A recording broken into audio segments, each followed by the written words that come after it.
Hate doing cardio? Try brushing and flossing your teeth. I'm not talking about building up a sweat. I'm talking about building a healthier mouth for a healthier heart for a healthier you.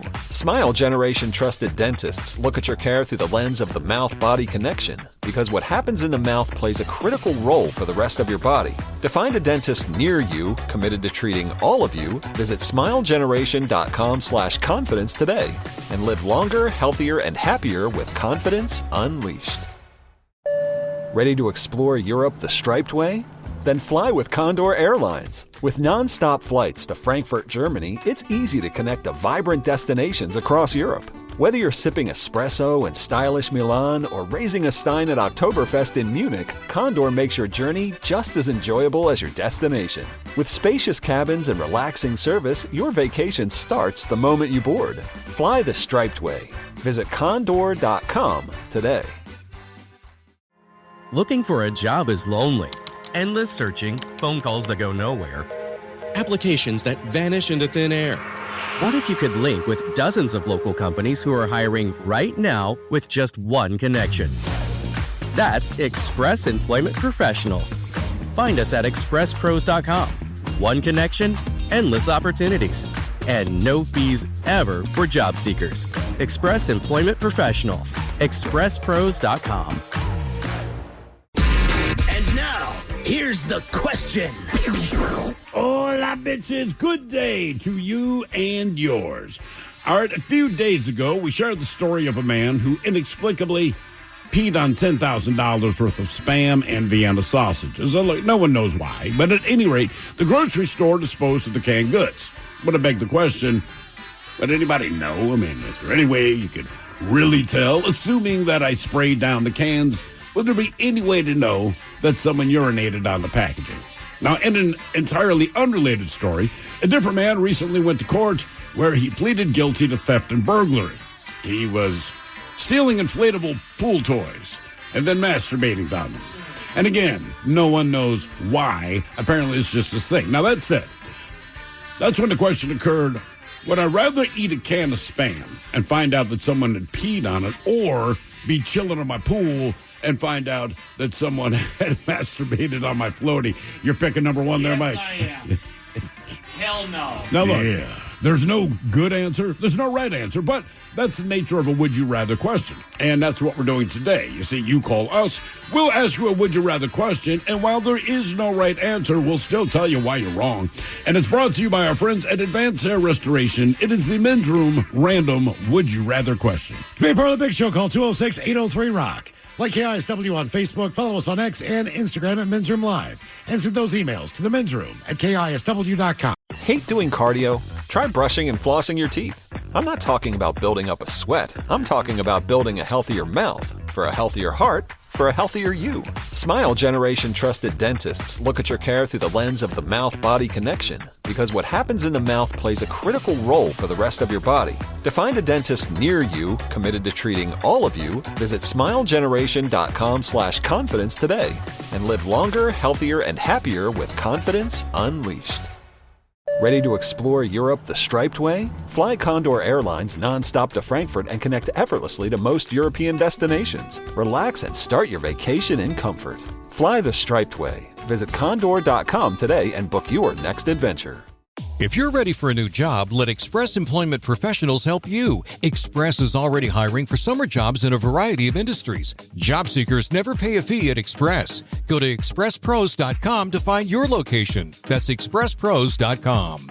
No matter why your clients give, a donor-advised fund from DAF Giving 360 makes charitable giving simple and efficient. They can get a tax deduction upon funding an account, and their assets can potentially grow tax-free as they recommend when and where to give. DAF Giving 360 has over 25 years of expertise bringing donors, financial advisors, and charities together to make a greater impact. Learn more at dafgiving360.org/advisors.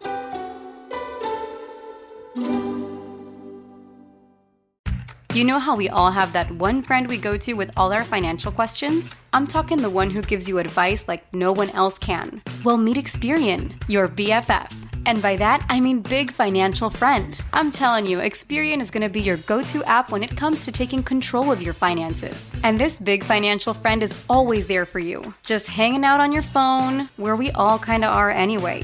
Experian has a bunch of legit ways to help you save. And get this, the Experian app lets you check your FICO score, matches you with credit cards, and a bunch more totally BFF kind of things to help you manage your finances. Bet your other BFFs can't do all that, huh? Anyway, it's easy to have this big financial friend by your side. Just download the Experian app and get started for free. Trust me, you'll be up to speed with this BFF in no time. Results will vary. Credit offers, approvals, and reward programs based on FICO Score 8 model and subject to lender terms. Offers not available in all states. See Experian.com for details. The debauchery rolls on. You're listening to The Men's Room with Miles and Thrill. 99.9 KISW. Oh, Pachols, away we go. Welcome to the 20th anniversary season, episode number 4,340. What a large and a charged program we have for you today. Guaranteed future repeat. The exciting return of Who Sucks Less coming up at 4:30. Steve, I don't know how you do it. You find people doing bad things in the news each and every week. It is hard to do. You bring us three stories. It's up to us to determine out of the three which one sucks the least. Is there a theme to this week's Who Sucks Less? I mean, no, not unless you consider baloney, lightsabers, and bad driving to be a theme. Baloney, lightsabers, and bad driving. Those are the three main topics, I think, of today's Who Sucks Less. Okay. Clearly, you can piece this together in your head. Who Sucks Less is coming up at 4:30. Jesus. Trying to think, we had the story about the person who got hit by baloney. Yeah, that guy, he's making an appearance. It's why he was assaulted with a bologna sandwich, not just bologna. Yeah. The whole sandwich, bread and all, man. Yeah. Maybe condiments.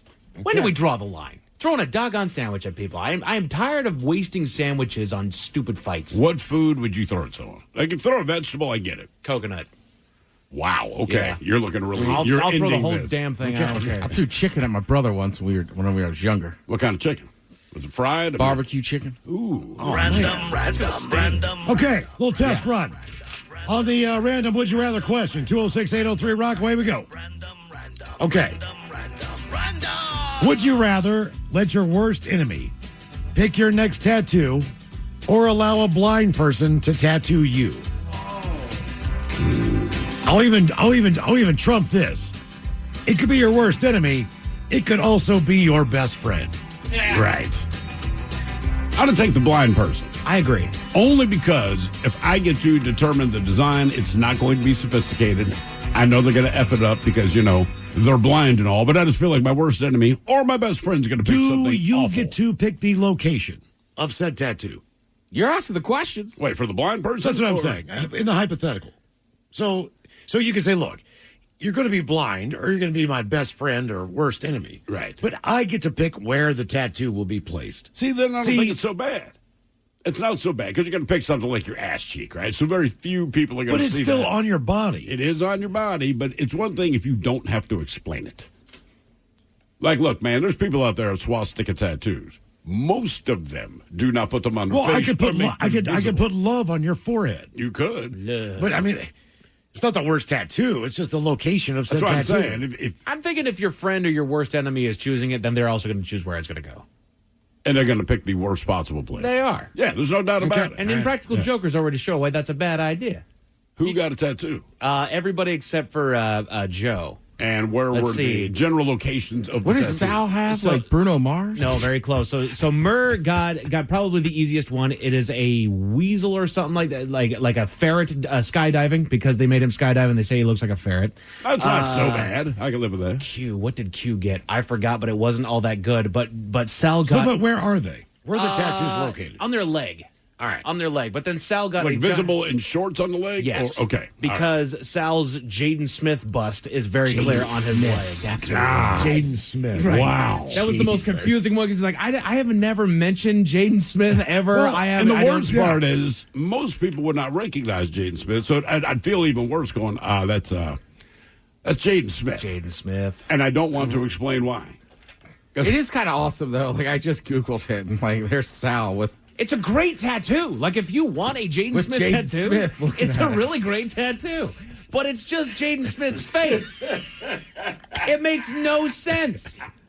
Well, In the context of what he does for a living, it does. Yes, it does. So, I mean, with him, yes, this makes sense. Johnny Knoxville, yes, it makes sense. Yes. People pick their own tattoos and place them where they want. Yeah, of course. And oftentimes realize they made a huge mistake with either the location, the style, whether it was like something that was just like kind of a thing people were doing at the time, whether that be like a tramp stamp or the writing everywhere or whatever the latest Specifically fad the rib is. cage. Right. There's the barbed wire on the bicep, the tramp stamp, Roses, anchors. Well, the thing is, man, people like roses and the anchors. younger I people just get the understand. same ones over and over. They do. Right? Like years ago, like when Miles was like, yeah, my daughter, you'll never guess what it is. I was like, swallow birds.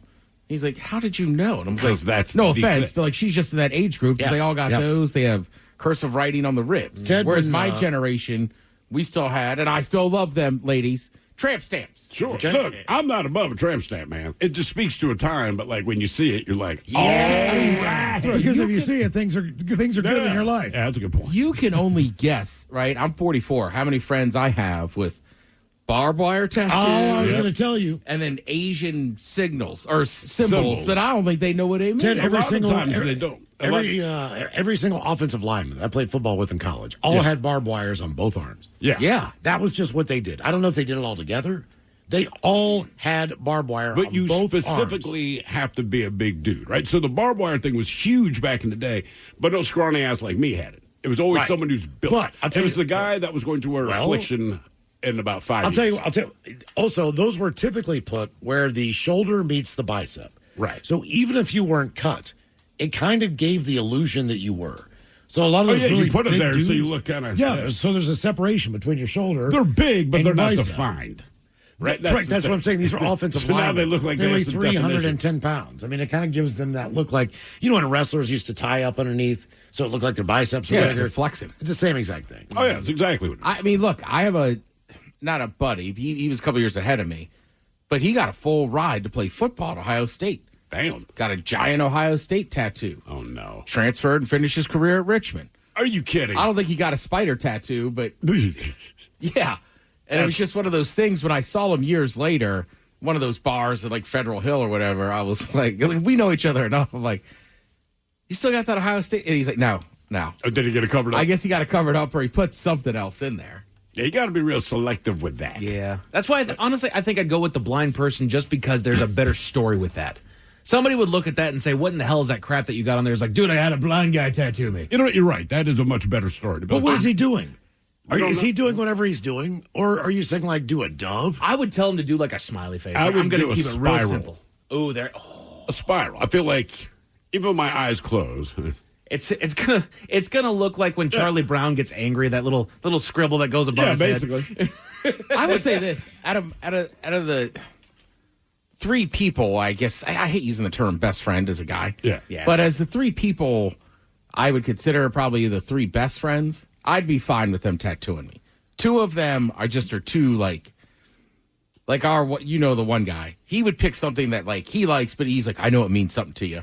I know my buddy He'd Rob. pick a woman's So he's not going to shoe. do you wrong. He's not going to do me. Rob would pick something that, like, he'd be like, this means something to us. Now, Marshawn's the linchpin. He'd probably make me get, like, a Husky tattoo or something. Right. So every time I cheer for Maryland against the Huskies, he'd be like, let me see the tattoo. Coors Mountain somewhere. He on would your be the shoulder. guy that picks the Jaden Smith portrait. Right, like, that's what I'm saying. Like, I trust all of them that I would pick them. Like, all right, you guys can come up with one. Get Mochi's face on your arm. It would, right. I don't think they do me dirty. I don't know that I have a worst enemy. It's one of us in the studio. Well, that wouldn't shock. I would not let Miles or Thrill pick a tattoo for me. I would like that I reveal, would though. pick, what's No, his name? no. Testudo. All right, For you? say that. Because I'm a tattoo guy. All right. So I'm not really going to do you dirty. But in that case, like, get Testudo, man. It's a turtle, but that's your guy. Yeah. That would be good. I think I would have them tattoo hair on your shoulders and back. So even if you shave, you shave it, it's it's still going to look just like hair. there's hairs on it. Little wisps. Listen, let's just say what it is. I'm in the tattoo shop, and like Thrill's in charge, and then I can hear Miles in the background. Make him have a big penis. yeah. Like, Testudo doesn't have a penis. Put it right there on He his does face. today. He does now. Okay. All right. Little crank on there. Here is another. It would be something like, why is he in the shop? No, give me the pen. I want to do this. Here is another. Would you rather question? All right. Let's see here. Don't like that one. Put a vein right there. Yeah. Okay. How about this one?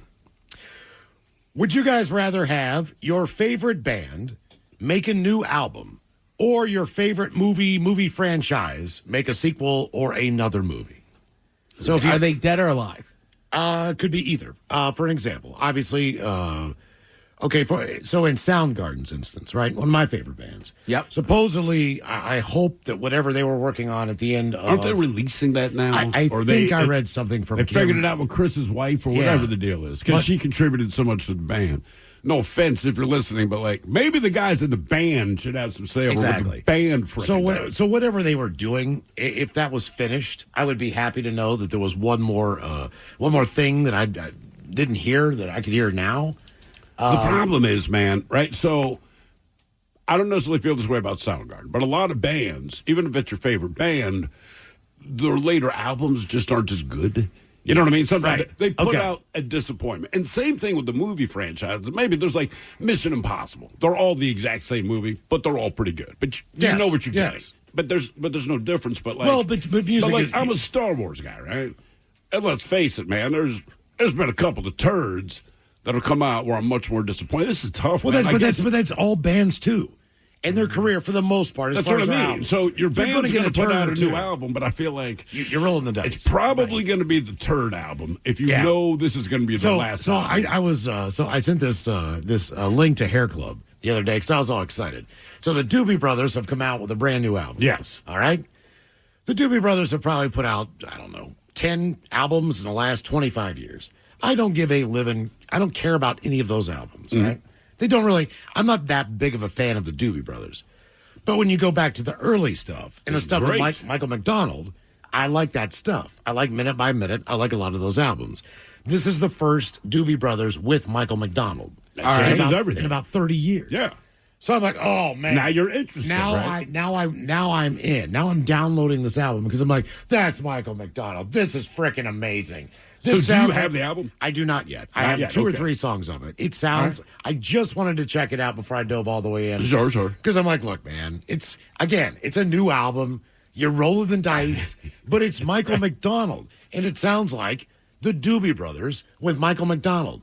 Mike, can you pull that up if you can find it? It's like some walking the road, or I don't know. It sounds like the Doobie Brothers. It does. I sent the text to Hair Club, and he sends it back. Is it as crappy as the last 12 albums from the Doobie Brothers?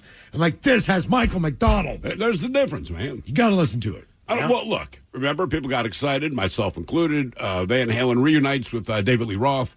They put out the album, something kind Van of Halen Truth. 3 or something. No, that was Gary Sharon. No. What was it? It was Strange Truth. Something like. Anyway, not a great album.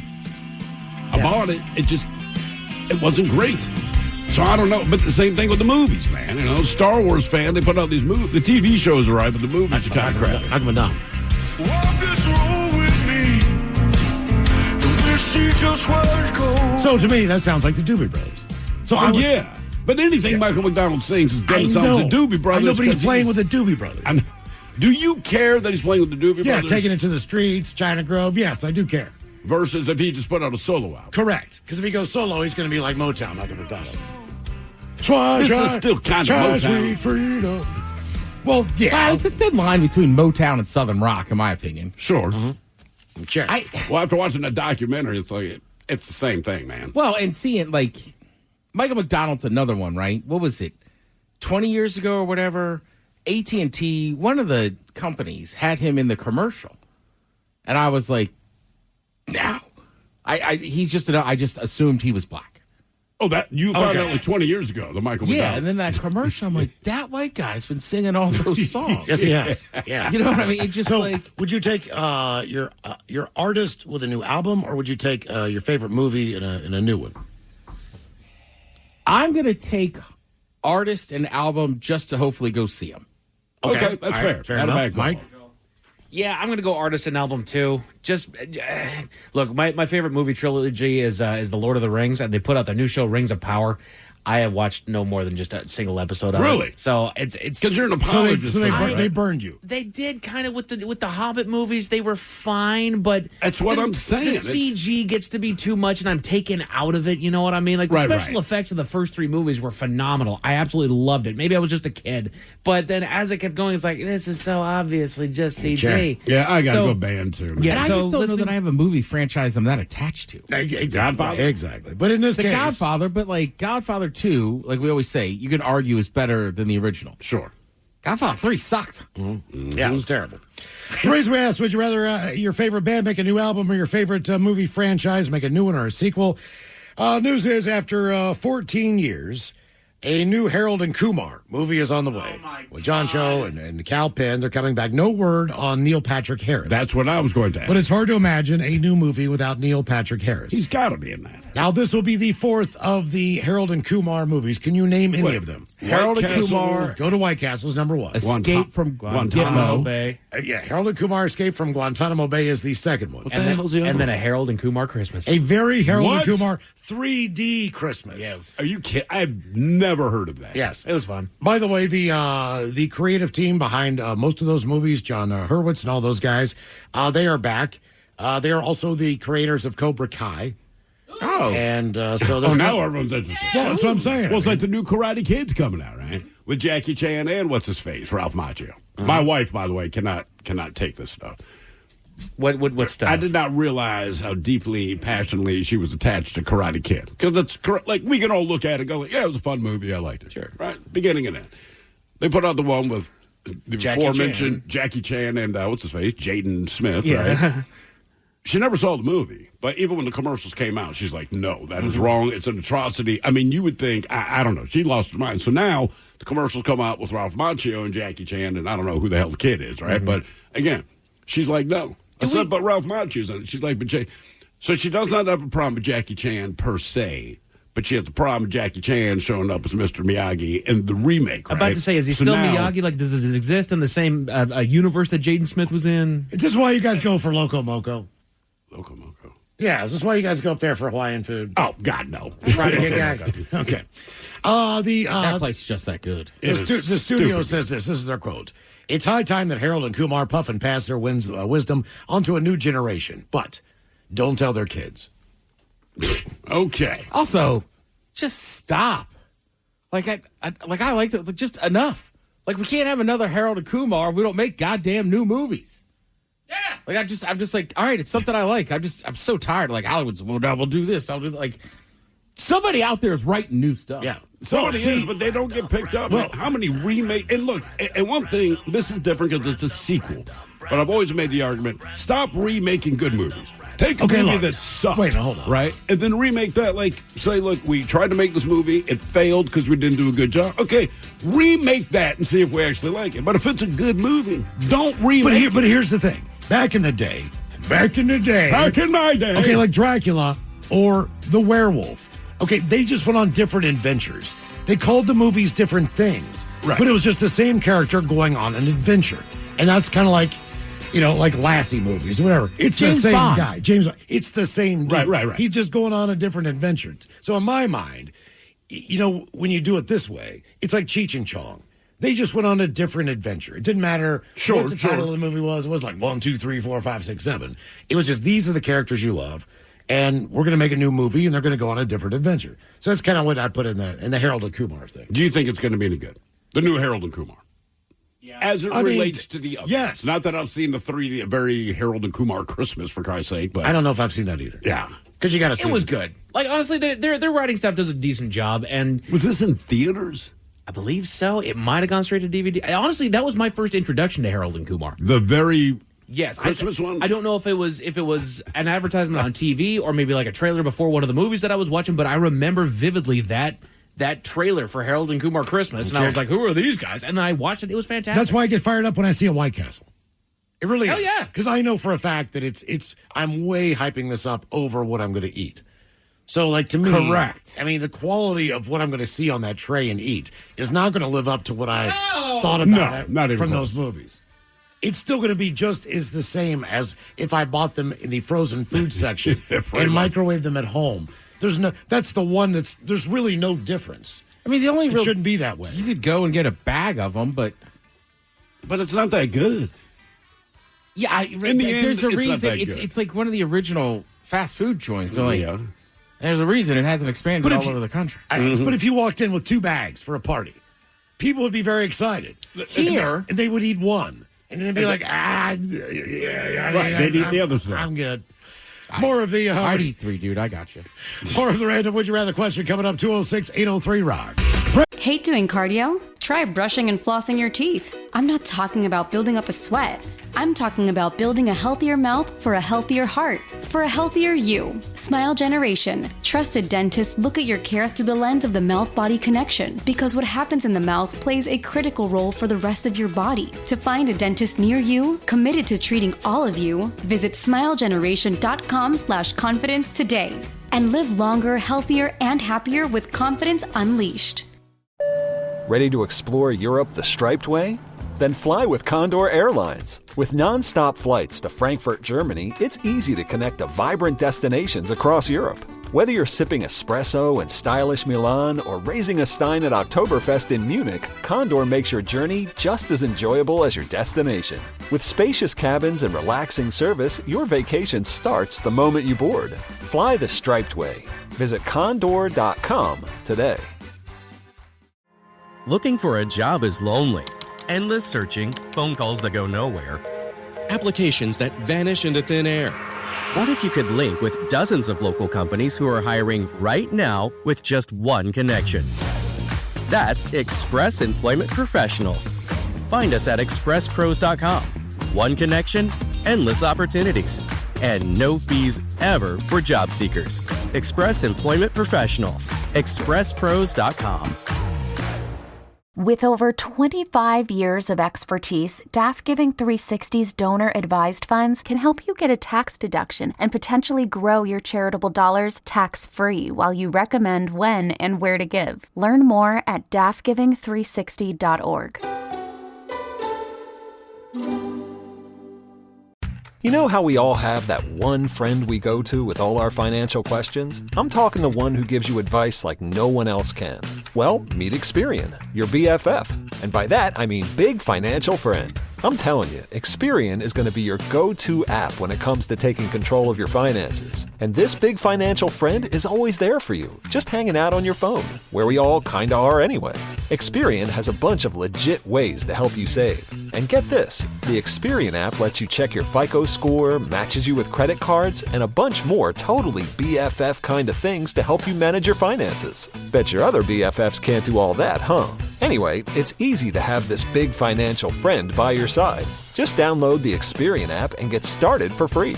Trust me, you'll be up to speed with this BFF in no time. Results will vary. Credit offers, approvals, and reward programs based on FICO Score 8 model and subject to lender terms. Offers not available in all states. See Experian.com for details. And the Would You Rather question, 206-803-ROCK.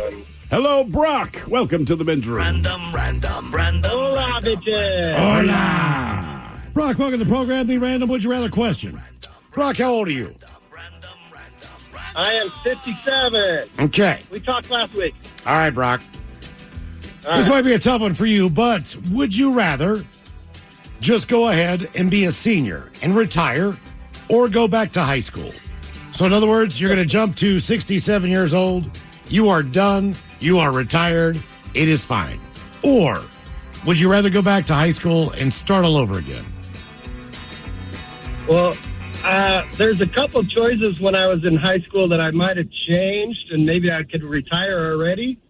But I'm hoping I'm not going until 67. I was hoping maybe 62. So. Well, we're just going by the standard number. Right. The number where you get the benefits, the 401k or the retirement or whatever you got, or the Medicaid, if it's there, Social Security. I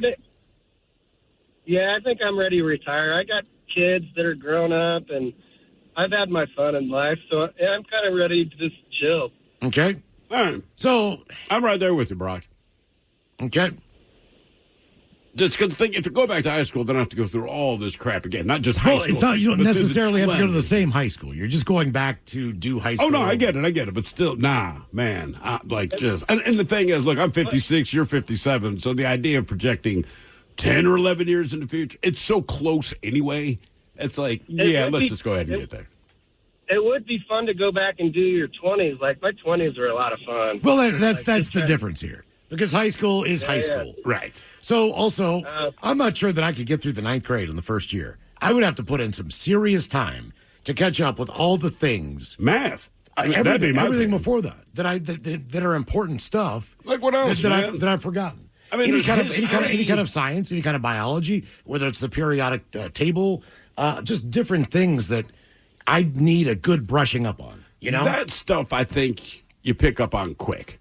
Right? Just because the sciencey stuff, you kind of get reminded. But like when the kids bring home their math problems, I'm like, okay, I remember doing this type of math, but I have absolutely no idea what to tell you. Where when they do like a science project, they can ask me some random question, and just from your accumulated years of being alive, you have a general idea about answers. But I forget stuff.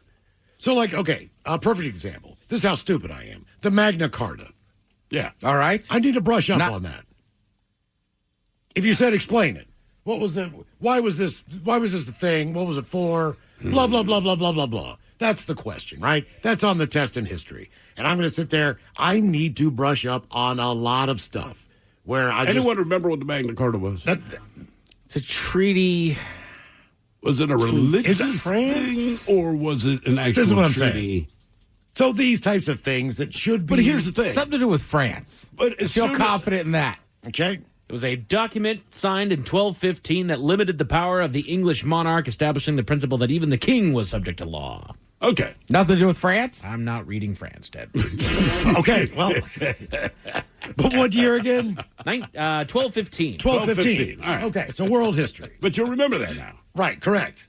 And that's all. But the math, like with math, you could explain it as my teachers Yes, did. That's my father. Yes. For weeks and weeks, and they keep showing me the same process, and I am watching what they are doing. I am trying to mimic what they're doing, and I am not doing it right. Right. Like Magna Carta, you told me, I'll remember. Good. So my thing is... But you don't have kids. You don't have work. So you just go back for 4 years. 4 years of high school. But why would you go through 4 years of that? Then hell no. Yeah. I mean, look, I'm ready to retire. Okay. See, I'll tell you why. I can eat dinner early. If I'm in the same body that I was at that age, right? I'm going to do things completely different. Hell yeah. And this has nothing to do Like what? with academia. It has everything to do with athletics. My body is in pain right now. I might make some seriously different decisions on some of the sports and the way that I partook in them, so to speak. Sure. No, I'm serious. As far as like just the way you lifted, man, I tell you what, I'm not going to get hit on Monday in practice anymore. I guarantee you that some of this antiquated crap, like Oklahoma drills, if you lose on a Monday, like stupid crap where, man, they were just beating the living hell out of you. Where I think today it's a little smarter as far as Sure. practice and how you do that. And my approach to the games would be different, whether it's baseball, whether it's football. I know more now, and I think that would really help me as far as being able to play better at that level.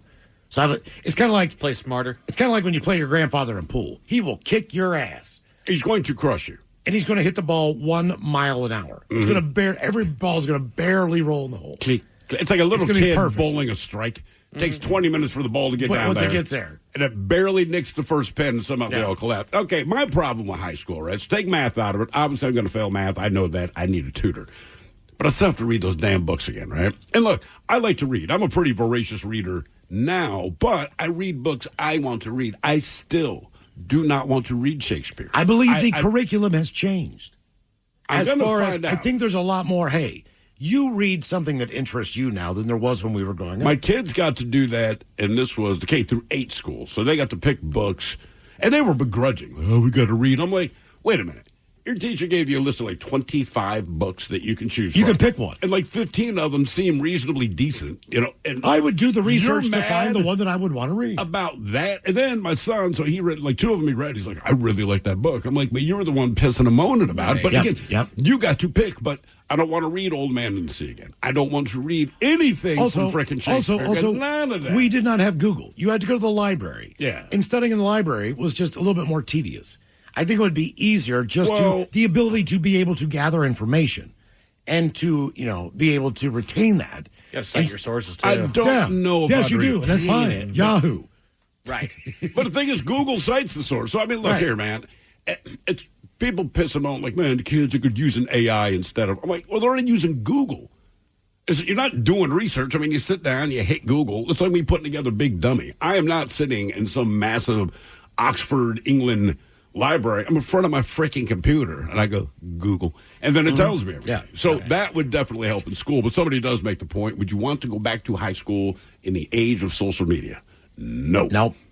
Yeah, it's a good call. No. Not only that, shooter drills, stuff like stuff, that. yeah. Just like, you got to be kidding me. It would blow my mind. I would just get pissed. Now, when we were growing up, we had the so you're always going to have a fire drill for obvious reasons, right? And then when we were growing up, you saw the Cold War going on, so we had the nuclear bomb landing you basically drill. lay on a wall and wait for the light to kill you. They take you out into the hall. You don't go outside, okay? So the drill was you vacate your room, and we had to run these just as much as fire drills, and you faced your locker. And they finally stopped doing it because as we got a little older, I'm talking like 5th or 6th grade, we're like, look, man, as we understand nuclear weapons and nuclear annihilation and blah, blah, blah, what does that do? It helps for identification. Stand in front of your own locker. Yes, exactly. That's probably exactly what it was. Okay, that is. Yeah. The reason we asked, would you rather be a senior and retire or go back to high school? Here you go. As far as the world of seniors go, seniors had hit a new high as far as their marijuana use.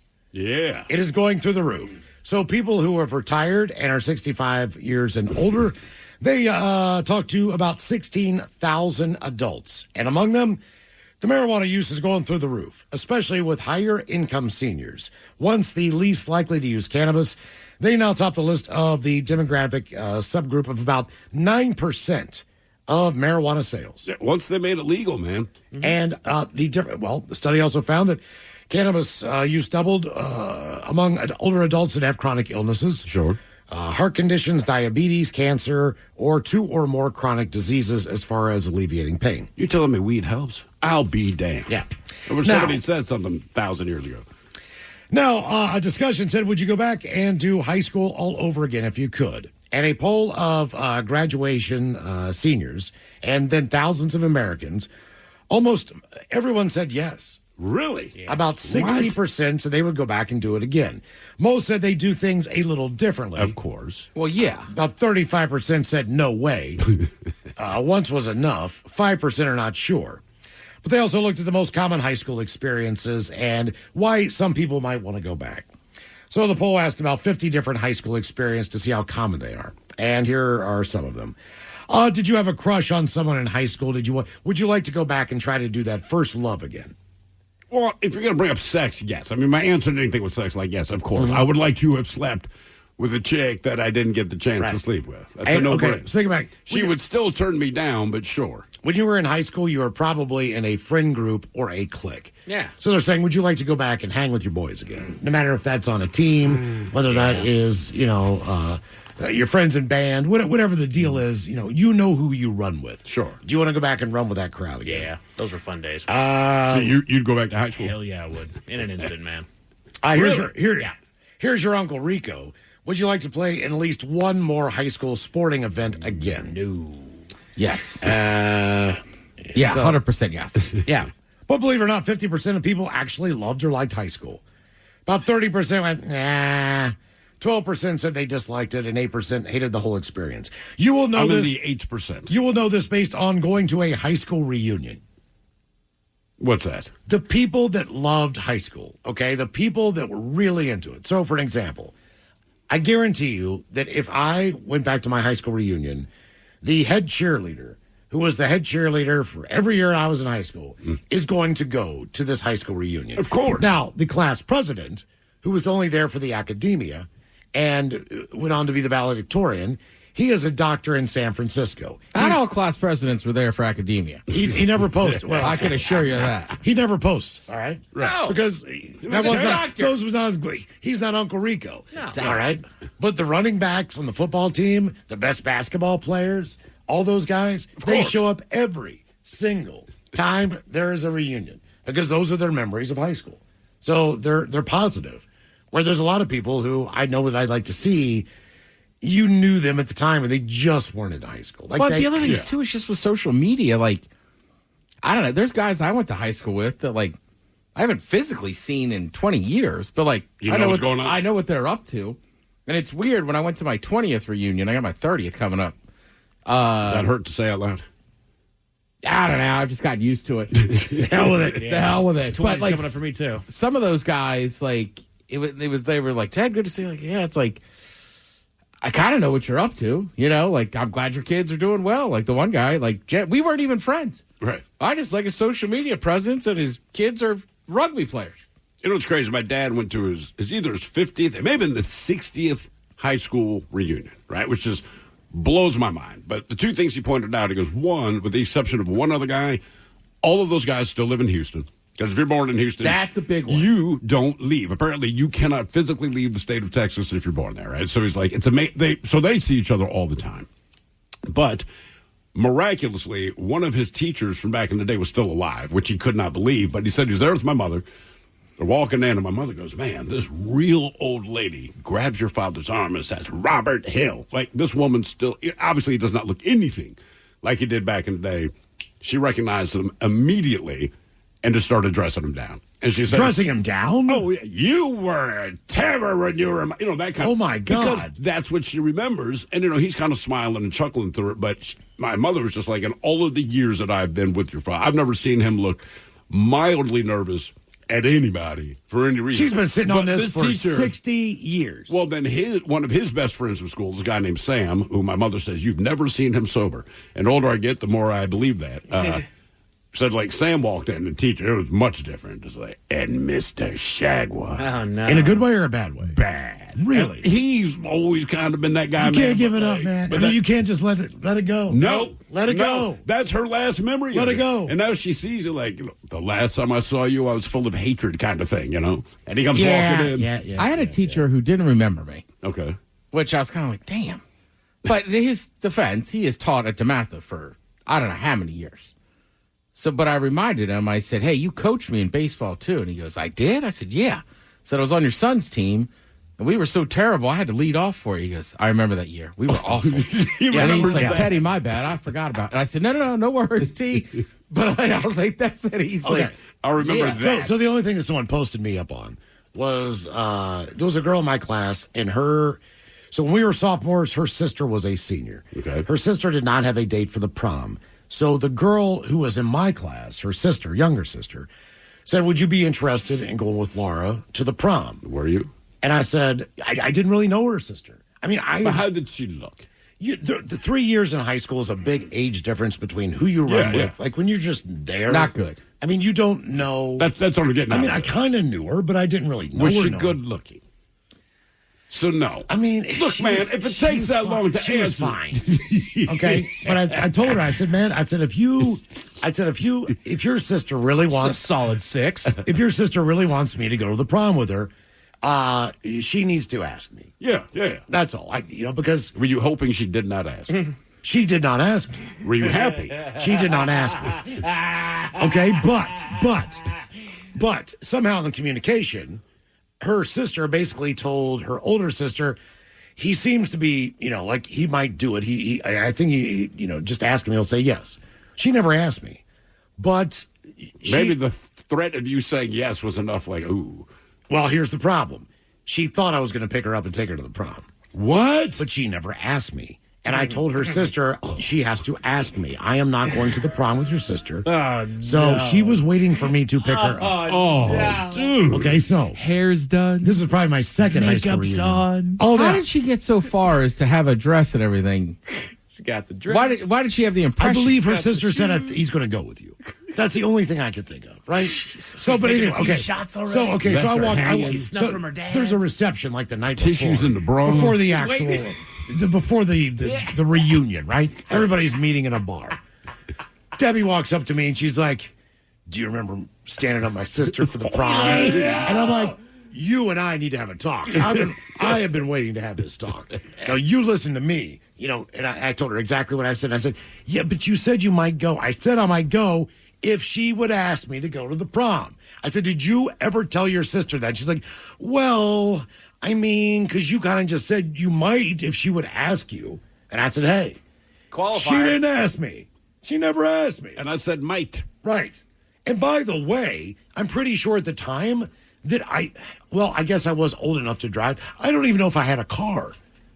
Well, it didn't matter. Because I'm a sophomore. Because you didn't pick her up. Right. Well, yes. I mean, like, inevitably. I'm not even sure I had a license then. I don't remember. But, I mean, when you're a sophomore in high school, night? you're not cognizant of the prom when you're a sophomore. It's not even on. You might have You're one. not invited. You might and have you're one not or two people in your class that were invited. There's always like the senior dude who's dating the sophomore girl. Yeah. That wasn't me. I was the sophomore dude. I was the one trying to You got the senior hanging. Yeah, like you're just trying to look at girls then. Did you find out that you quote unquote stood her up like the following Monday? Like, did you go into school and her sister was pissed or what? Oh yeah. Oh yeah. Did they call your house that night? No, this was all after the fact. I don't even know. I mean, I guess you could look at the phone book. I mean, it wasn't like we weren't close enough friends to even share numbers, but I'm sure you could have got it from somebody. Somebody's got my number. Right. Why'd they even go to you? It's a home phone for crying out loud. Right. It's in the white pages, but does she know that my stepfather's last name is different? Could have been a Like throw. all these different things as far as trying to get a hold of me. But I'm still like, dude, you didn't ask me. Did you ever see the older sister? So obviously the younger sister's pissed and telling you stood up my sister. Did you ever see the woman who you left hanging? To be honest your with future you, wife. Look, there was about two or three. The one that got away. Yeah. There was about two or three of these girls that, okay, I did not grow up with them. They went to a different elementary school. There was like 3 elementary schools that came together at this high school, right? So I never grew up with this woman. She's 2 years older than me.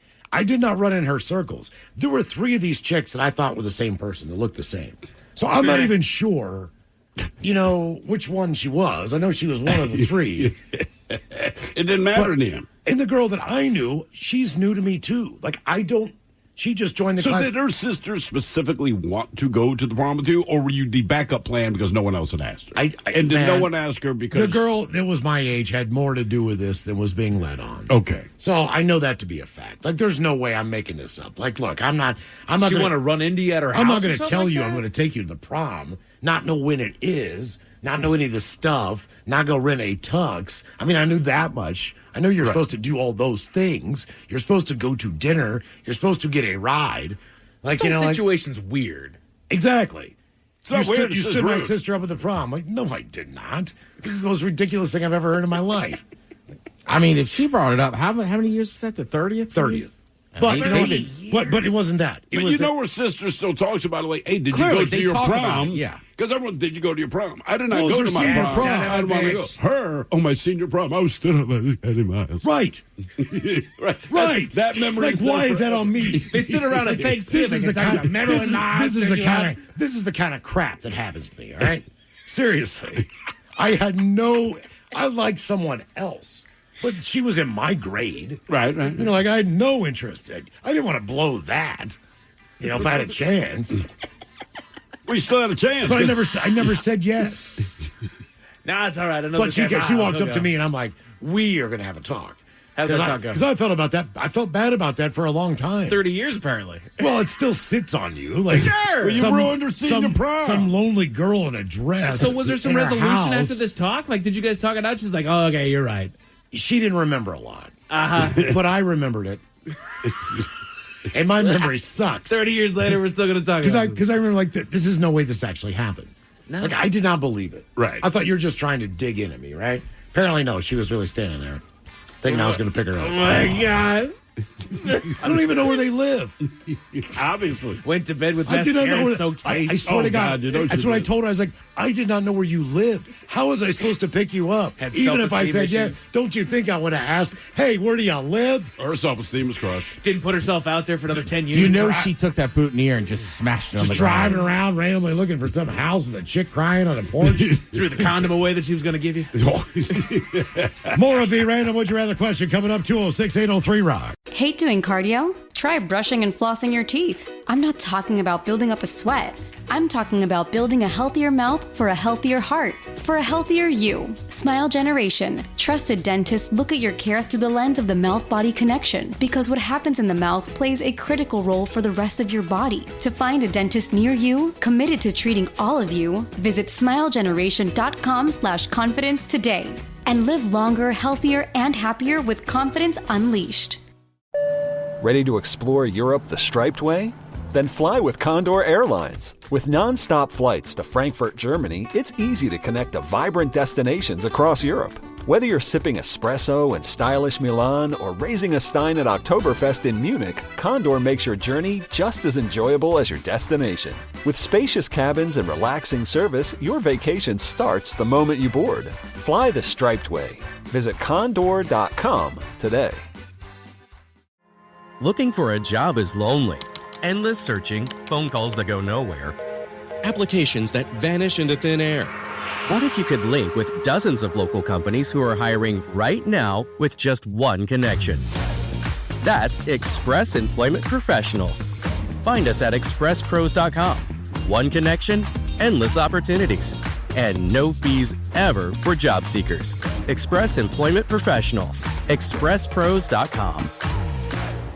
No matter why your clients give, their donations can do so much more with a donor-advised fund from DAF Giving 360. They can donate cash, publicly traded securities, or other non-cash assets like real estate and even crypto, while recommending grants at any time. DAF Giving 360 can offer you over 25 years of expertise, bringing donors, financial advisors, and charities together to make a greater impact. Learn more at dafgiving360.org/advisors.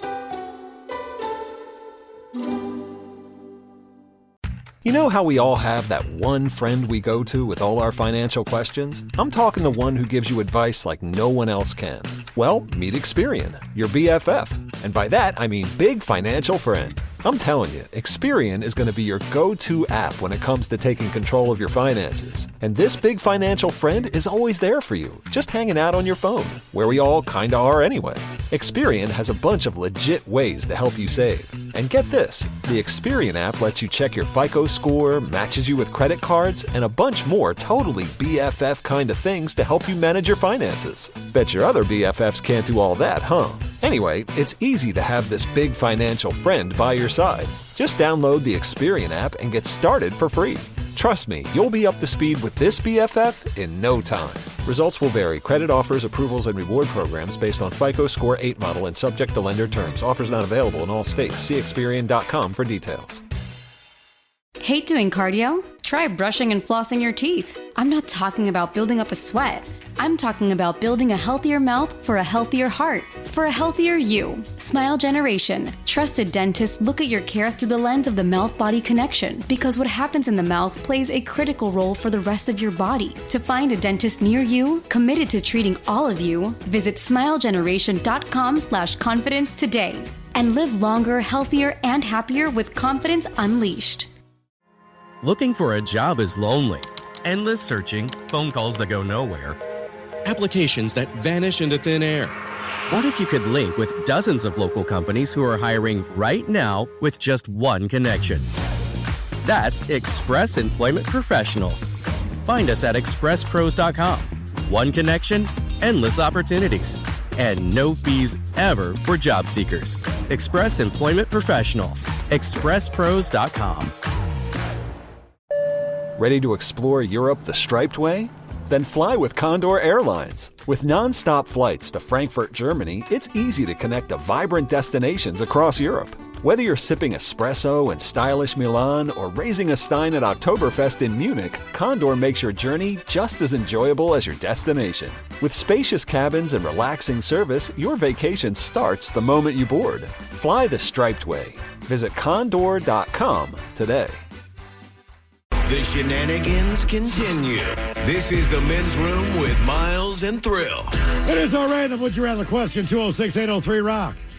Hello, Sonny. Welcome to the Men's Room. Random. Hello, Sonny. Hello. Hola. Sonny. Good to talk to you. It's a sunny day, isn't it? A little bit. What kind of Sonny jokes do you normally hear? I don't really ever hear any. Nobody gives you any Sonny jokes? I mean, there's what? Sonny from Sonny and Cher. Which mascot's Sonny? Is that the Cuckoo for Cocoa Puffs one? So his name's Sonny, I believe so. I think that's Sonny, yeah. Okay, I just have a buddy that has a puppy named Sonny, so it's weird to talk to a Sonny. Yep. Maybe this is the puppy. Got a favorite bartender named Sonny. All right, Sonny, let's go with this one. Would you rather give up alcohol or give up smoking weed? Hate doing cardio? Try brushing and flossing your teeth. I'm not talking about building up a sweat. I'm talking about building a healthier mouth for a healthier heart, for a healthier you. Smile Generation. Trusted dentists look at your care through the lens of the mouth-body connection, because what happens in the mouth plays a critical role for the rest of your body. To find a dentist near you, committed to treating all of you, visit smilegeneration.com/confidence today and live longer, healthier, and happier with confidence unleashed. If you're ready for a new job, let Express Employment Professionals help you. Express is already hiring for summer jobs in a variety of industries. Job seekers never pay a fee at Express. Go to expresspros.com to find your location. That's expresspros.com. Ready to explore Europe the striped way? Fly Condor Airlines nonstop to Frankfurt and connect effortlessly to most European destinations. Relax and start your vacation in comfort. Fly the striped way. Visit condor.com today and book your next adventure. Look around. Every car you see is probably on AutoTrader. New cars, used cars, electric cars. As for flying cars, well, we're ready when they are. If you see a car you like, find it on AutoTrader. That's our kind of thing. AutoTrader. When was the last time you refreshed your bedding? Sleep cooler with Avocado's naturally breathable, certified organic sheets. Choose from GOTS certified organic cotton, linen, or hemp. All made safe certified to the highest standards of non-toxic safety. Delivering the ultimate in luxury, sustainability, and style. And a deeper, more restorative sleep. Join Avocado's mission to be one of the world's most sustainable brands at avocadomattress.com. Man, that's a difficult one. I'd probably say smoking weed. You would give up smoking weed first? Yeah, because I don't know. A beer gets me through the day, but sometimes the weed gives me a little bit of anxiety, honestly. Mm-hmm. Okay. Sometimes. That is a tough question, though. I'd keep the weed in a second. Keep the weed? Yeah. Man. Now, Ted, every time you smoke weed, you get high? Yeah. Because I'm sometimes not sure. What, I know you're actually getting high? Yes, I know that sounds crazy. But I am not sure that my mental state is like, I probably need to take a little bit of a break being a daily smoker. Well, it might depend on the weed, though, man. You know, some weed, like, look, we'll go out, I just buy random joints, right? So I have like 20 of them. I never look at the packaging. So I just pull out a joint, start smoking it. Sometimes I'm like, ooh, I'm going to be real high. Other times I go, okay, this isn't doing much for me. I need to smoke more of it. So sometimes I just think it depends on the weed that you have available. Plus, you buy in bulk, right? So I think you get used to the bulk stuff that you have. Where I'm telling you, the mix and match, like I said, some of the joints I light up, I smoke. I'm like, I'll smoke a little bit of a bowl after dinner. Sure. And I'm like, am I high? Well, I'm going to look for a show anyway. I feel like if you have and then maybe I keep scrolling, and 20 minutes later I finally find a show. So maybe I am still. Right. I'd say that's where sometimes, like, right, is that like I'd really cut back on like smoking. Like I'll like 10, 20 milligrams during the week. Yeah. But you're right. Sometimes you kind of forget, and then I'll find myself just having a stoner moment, and I'm like, oh, I forgot I took that edible. So that's the one that will hit me. Yeah, about 45 minutes in, I'll forget that I took an edible. And then I'm like, whoa, hey. Then I know. Mm-hmm. Like the last few months, like May, I took off from booze and stuff, but like, I think it would, to me, like I've done, in that month of no booze, I did a week, maybe 5 days with no weed. But on the weekends, like, I cannot drink. I need to smoke a little. I have a tough time not smoking some weed. Yeah, exactly. I'm like, I think I would keep the weed. You can't do it all at once. I mean, there's no way. I mean, some people can. I just can't, you know. Well, like, for instance, the last time I went to Burning Man, I did 90 days just to make sure I still could. Yeah. I did not make 90 days with the weed. Around day 80, I was like, screw it. 90 days with booze, I could do. But you're without close. Booze. You're close. I was close, but yeah, I'd rather keep the weed. I'd have to keep the booze, I think.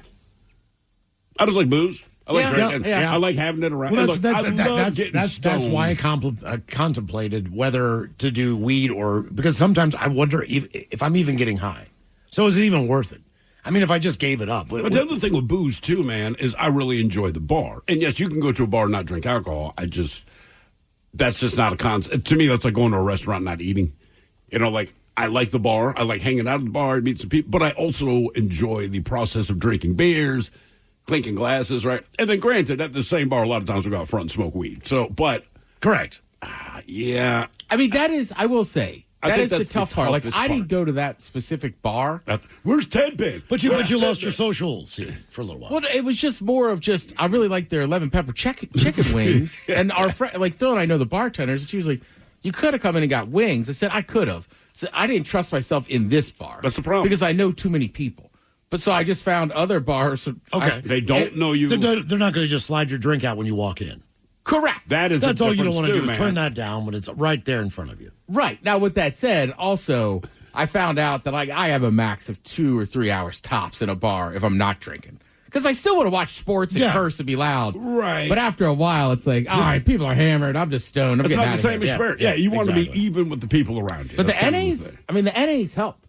Like, you could ask Mike. We were hanging out a couple weeks ago. I was drinking, but now I'll just mix in NAs because I realize sometimes it's just the motion of having a can of beer. Mm-hmm.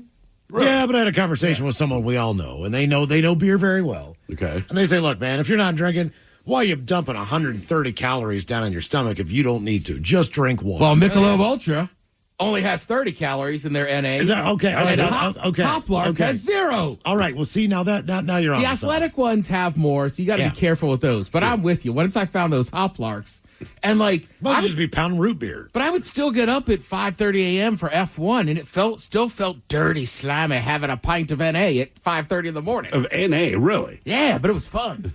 But it wouldn't feel slimy if you cracked a Miller Lite.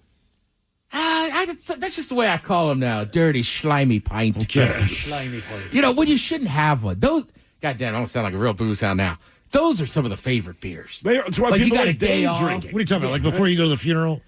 Yeah, just like, or like I'm saying, like, granted, I'm on my own couch. There's nobody there. It's fine. But like, I probably shouldn't be cracking a beer at 6 a.m. But there's sports on too. Like, or like, if we all go on a road trip and Mike's driving home, we're like, Mike, we want to stop and get a quick, slimy little pint before we hit the road. But again, you're right. Vacation, it changes. So on vacation, we're down in Mexico. It's 9 in the morning, whatever. We got the kids with us. We're going to grab breakfast.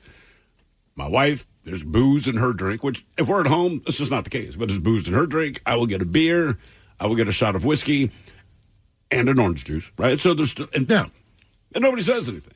And then throughout the day, I'll keep throwing down shots, throwing down a beer. Now, if I'm at home and I had that shot of Jack and a beer sitting in front of me at 9 a.m., my wife would lose her mind. That's because you got stuff to do. What the hell are you doing? Well, say it's a day I got nothing to do. It's just about the time. It is I'm about telling the you, all you time need of to day. do is get out of town. Yeah, if you get out of town. All you got to do is get out of town. Anyway. The rules go away. We could go to Tacoma. That's what I'm saying. As long as just we spend get the night out of town. As long as we spend the night at a hotel, you're good. Perfect. All rules are off. Yep. Oh, we got a That's weird hotel how room? that works. Okay, no rules are engaged. Reason we asked, would you rather give up alcohol or give up weed? Here we go. Willie Nelson, 92 years old, has stopped smoking pot. What? Wow. In an interview with Forbes, he was asked how he stays young out there on the road. He said, I can't smoke anymore. My lungs have already said don't do that, so I don't really do anything now except a few edibles. Keep in mind, he does still have a line of THC-infused spirits called Willie's Remedy. So he'll still get high. He's just not smoking? That's correct. Okay. He stopped smoking pot. So right. I'll still get high. He might be sipping on his own stuff or eating his own edibles. When asked what makes him happy, he said, I just enjoy seeing people get together and forget about everything except the music. I think there's a great positive exchange that takes place. We don't care what political affiliation you are, what color you are. Doesn't matter. If you like the music, just come on and have a good time. All right. But I found that pretty hard to believe that Willie quit. Well, I was surprised how many people weren't, like how much weed I didn't smell at his show on Memorial Day. Oh, really? Yeah. But he might be onto something. A new study has found marijuana use dramatically increases a person's risk of dying from heart disease, heart attacks, and strokes. This was no small study. It involved medical data of 200 million people. Jesus. Damn. Okay. So according to the study, which was published recently in the journal Heart Magazine, Marijuana use doubled the risk of dying from heart disease in the people studied, a majority of which ranged in the ages between 19 and 59.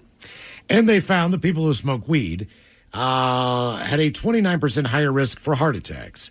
The data also used for the study was pulled from 17 cross-sectional studies. So they took a lot of these studies to get this whole thing put together. What was the most striking thing was the concerned patients hospitalized for those disorders that were young. And there were many more who were young in that area. So if you smoke weed and you're young, you might have a heart attack, compared more so than people who are even older. Damn. That's what they found. So either way, that's what they got going on with the THC. However, if you are a drinker, here's the other side of this. Now, there is an asterisk to this, by the way.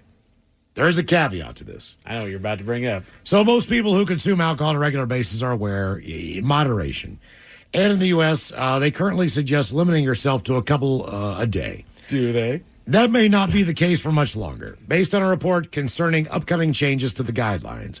Now, as things currently stand, the official dietary guidelines for Americans state that men should have how many alcoholic drinks per day, defined as one 12-ounce beer, 5-ounce glass of wine, or these are like shot. the limits that you should have. This is what they say is the limit per day. Oh, so two. Yeah, you said how many you should have. Like, I don't think the government's ever going to say, you should be drinking. They're saying you can have two, right? Yeah. You had your 2 glasses today, sir. Right. You slacking son of a bitch. Get on it. Women are one a day, by the way. Well, they're tiny, Miles. That adds up to 12 a week for guys, 6 for members of the opposite sex. So while there are plenty of people who don't have any trouble staying under those guidelines, most of my friends do not. So, according to Reuters, it doesn't say that in the study, but that may not be the case for much longer, as the outlet spoke with multiple sources who say the people responsible for publishing those guidelines, which is a joint venture between the Department of Health and Human Services and the Department of Agriculture, they are gearing up to eliminate the pre-existing cap in favor of a vaguer approach. That simply stresses moderation and a limited but otherwise undefined intake of alcohol. Nice. Now, it should be noted. This will not change my drinking habits at all, but at least I can now quote this and be like, get off my back. Yeah. You'll feel better about yourself. Well, also, every that's time exactly you go to the doctor, you pack, like, everything's great with flying colors. Like, It is, and they're so disappointed. You guys get the doctor gets disappointed, and it's always the same thing, right? You're healthy. I have been lucky enough that my health has maintained, right? And doctors, they all correct this same joke, but you must be eating your vegetables. And it's, honest to God, every time I go to the doctor, I'm like, I don't eat vegetables. And they kind of chuckle. I'm like, I'm dead serious, man. I don't eat vegetables. How can you still be alive if you don't eat vegetables? I'm like, listen, I'm not here to explain science to you. All I'm telling you is, like, since I've been able to feed myself, I have not eaten vegetables. I do not eat vegetables. And fruit, for the most part. I will not eat vegetables. I might drink a smoothie, but the banana ruins that. But that's about it, right? I would drink orange juice. I don't eat a ton of junk food, really, but do you smoke? Yes, I smoke. You should quit smoking. I do know that. And then they ask, how many alcoholic beverages do you have in the course of a week? And I make the mistake of being honest. I'm like, in a week, probably like 49, about 7 a day. Okay. Right? What do you consider junk food? I don't know why. Because any given day you got a bag of chips. Why would you hit him with 49? Because I was going to say 50. Well, no, because in my mind, I'm like, if I average about 7 a day, 7 a night, right? Some days it might be 12 and the other days 5, whatever. But I average it out to about 7 a day because that's about right. 7 days in a week. So I go 49. So 49 drinks a week, you're saying? On average, I think. Okay, yeah, that's what I tell the doctor. Then they think I'm joking, and I'm like, man, I'm not joking. But then they don't believe it because they're like, well, you should be in worse health. I'm like, I'm not saying you're wrong, man. Look, I brought my body to you. You're the one who's trained in this. You're telling me that I'm fine, and that's great. But you're so unhappy about everything I've just told you. And I'm not saying this to be defiant, but like, look, I smoke cigarettes because I'm addicted to cigarettes. I drink booze because I really like to drink booze, and I don't eat vegetables because I think they suck. And I know from a doctor's point of view, all of these things are terrible, and you're right. But it's not having any effect on me, so I don't want to hear it. You know what I mean? You are truly an anomaly, Steve. Well, they want to find something wrong. Like, you can see that the doctor is irritated. Yes. I want to give you bad news. And it's like, if we wait long enough, you will. Right? I want to send you to a lab where they can check and see why you're able to do what you do. We're all in the business of sales, okay? You don't go to a psychologist and they go, you know what? Normally we do 8 sessions. You're good, man. All right. You only need 1. Right. We're done here. I'll never see you again. No, they go like, well, the next time we talk, we're going to get into some different things. There is good ones, though. I've been in enough well, therapy over the years. Like, they're like, you don't have to come in nearly as much. Sure. Well, that's fair, but you've been there for a while. It's never one and done. Right. First time you come in, like, oh, man, you're sane. You're good. You have no problems. I don't even know why you're here. Go away. I don't want your money.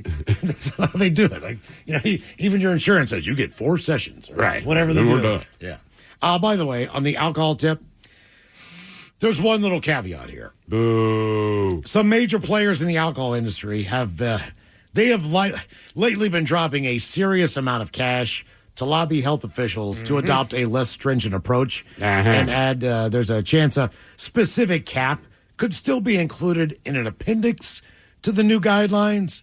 So they're expected to be released within the next couple weeks. So basically, the booze lobby paid these guys.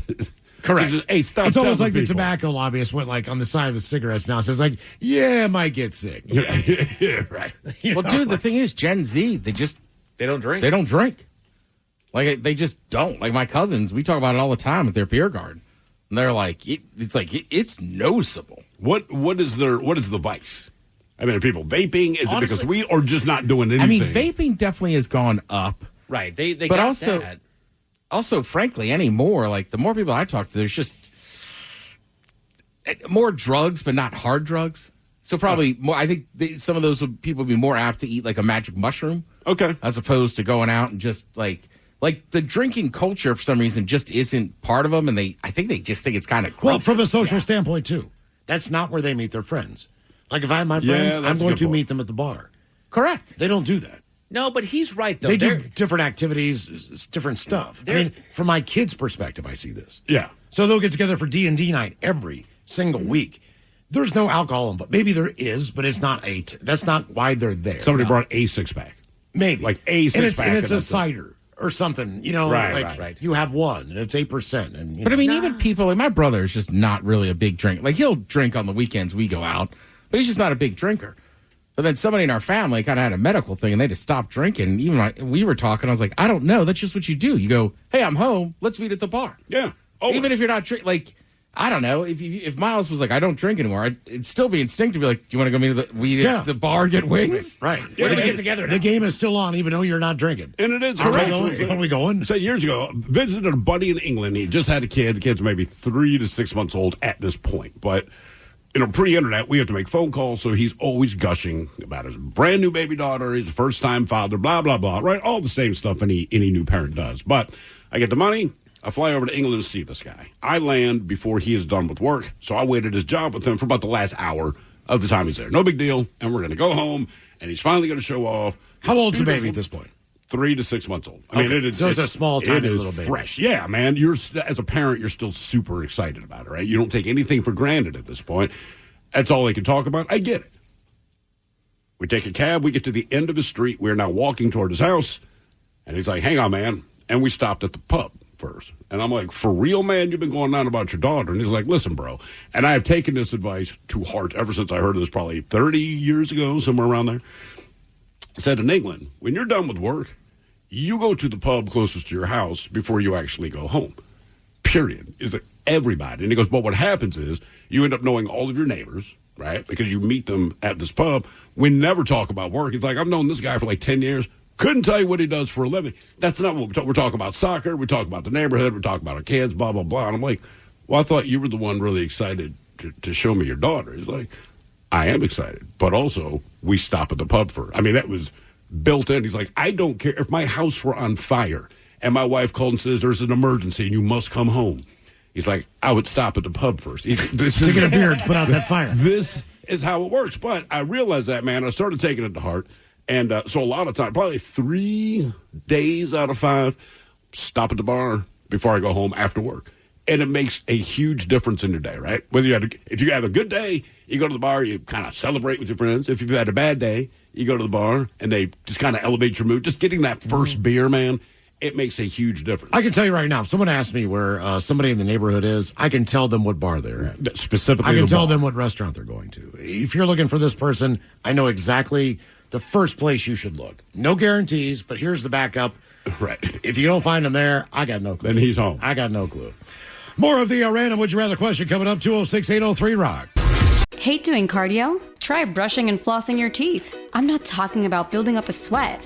I'm talking about building a healthier mouth for a healthier heart, for a healthier you. Smile Generation. Trusted dentists look at your care through the lens of the mouth-body connection, because what happens in the mouth plays a critical role for the rest of your body. To find a dentist near you, committed to treating all of you, visit smilegeneration.com/confidence today. And live longer, healthier, and happier with confidence unleashed. If you're ready for a new job, let Express Employment Professionals help you. Express is already hiring for summer jobs in a variety of industries. Job seekers never pay a fee at Express. Go to expresspros.com to find your location. That's expresspros.com. Ready to explore Europe the striped way? Fly Condor Airlines nonstop to Frankfurt and connect effortlessly to most European destinations. Relax and start your vacation in comfort. Fly the striped way. Visit condor.com today and book your next adventure. But teacher, when are we ever going to use math in the real world?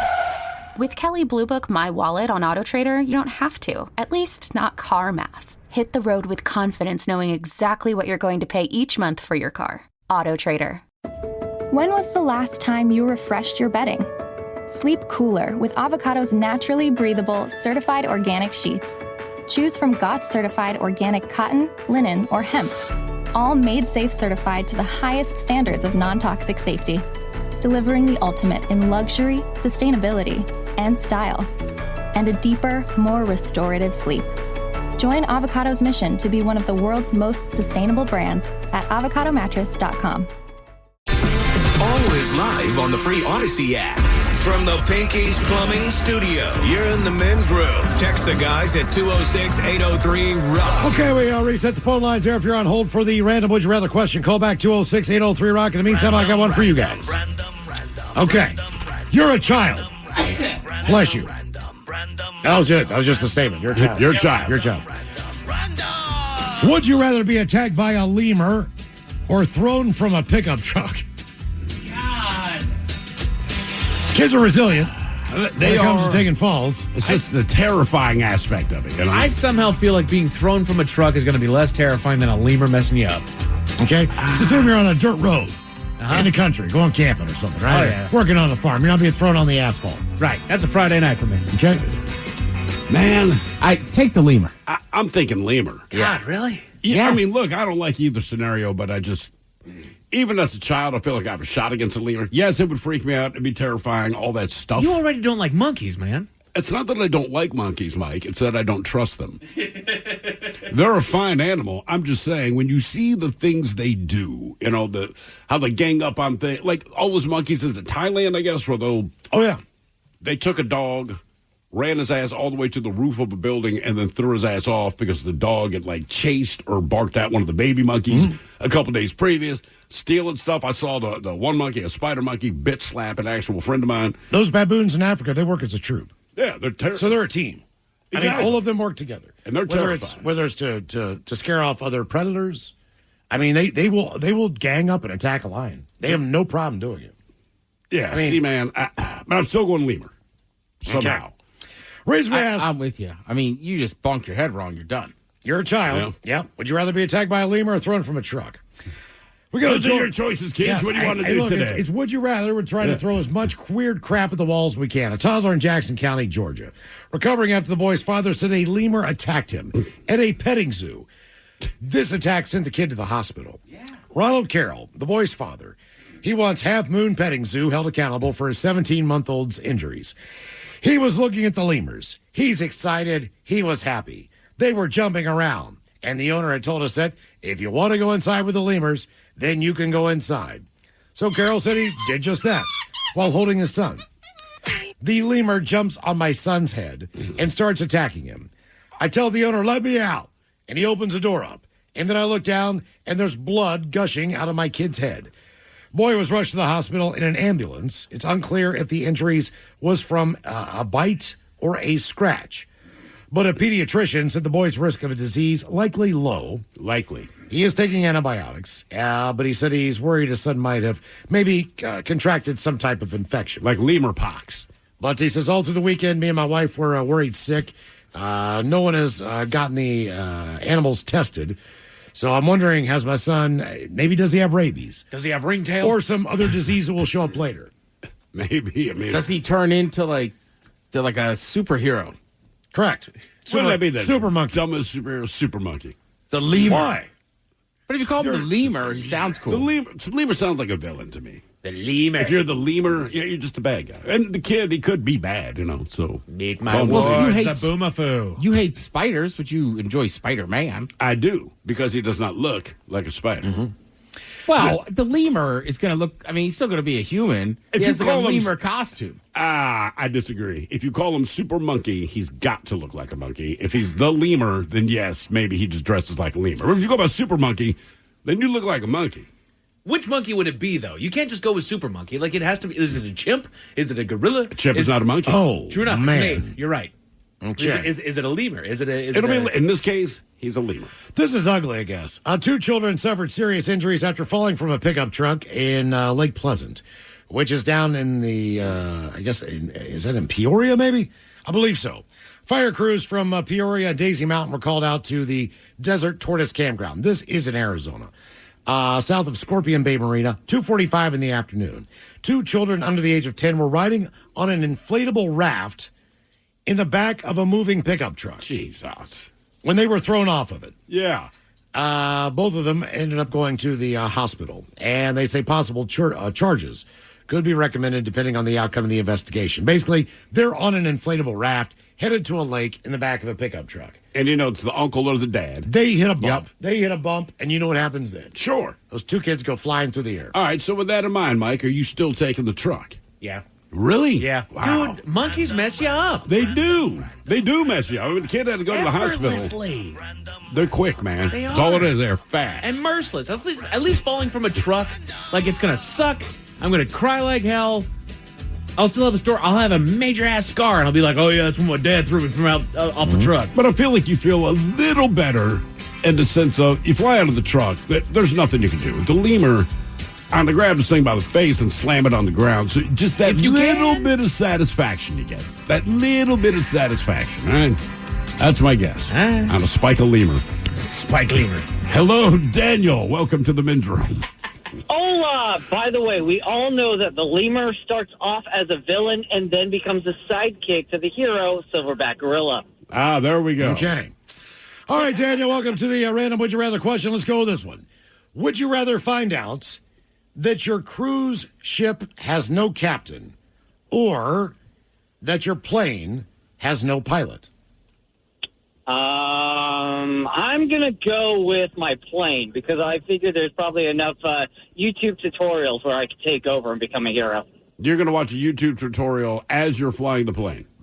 Yeah, sure, why not? Have you ever tried to get active internet access that actually works on an airplane? One that doesn't spiral and stop forever and then reset? Have you ever been on a plane and said, wow, they have great internet? Because I never have. Really? Yeah, and I once or paid twice for it. I have, yeah. I think my Alaska in-flight works pretty well. Does it? Yeah.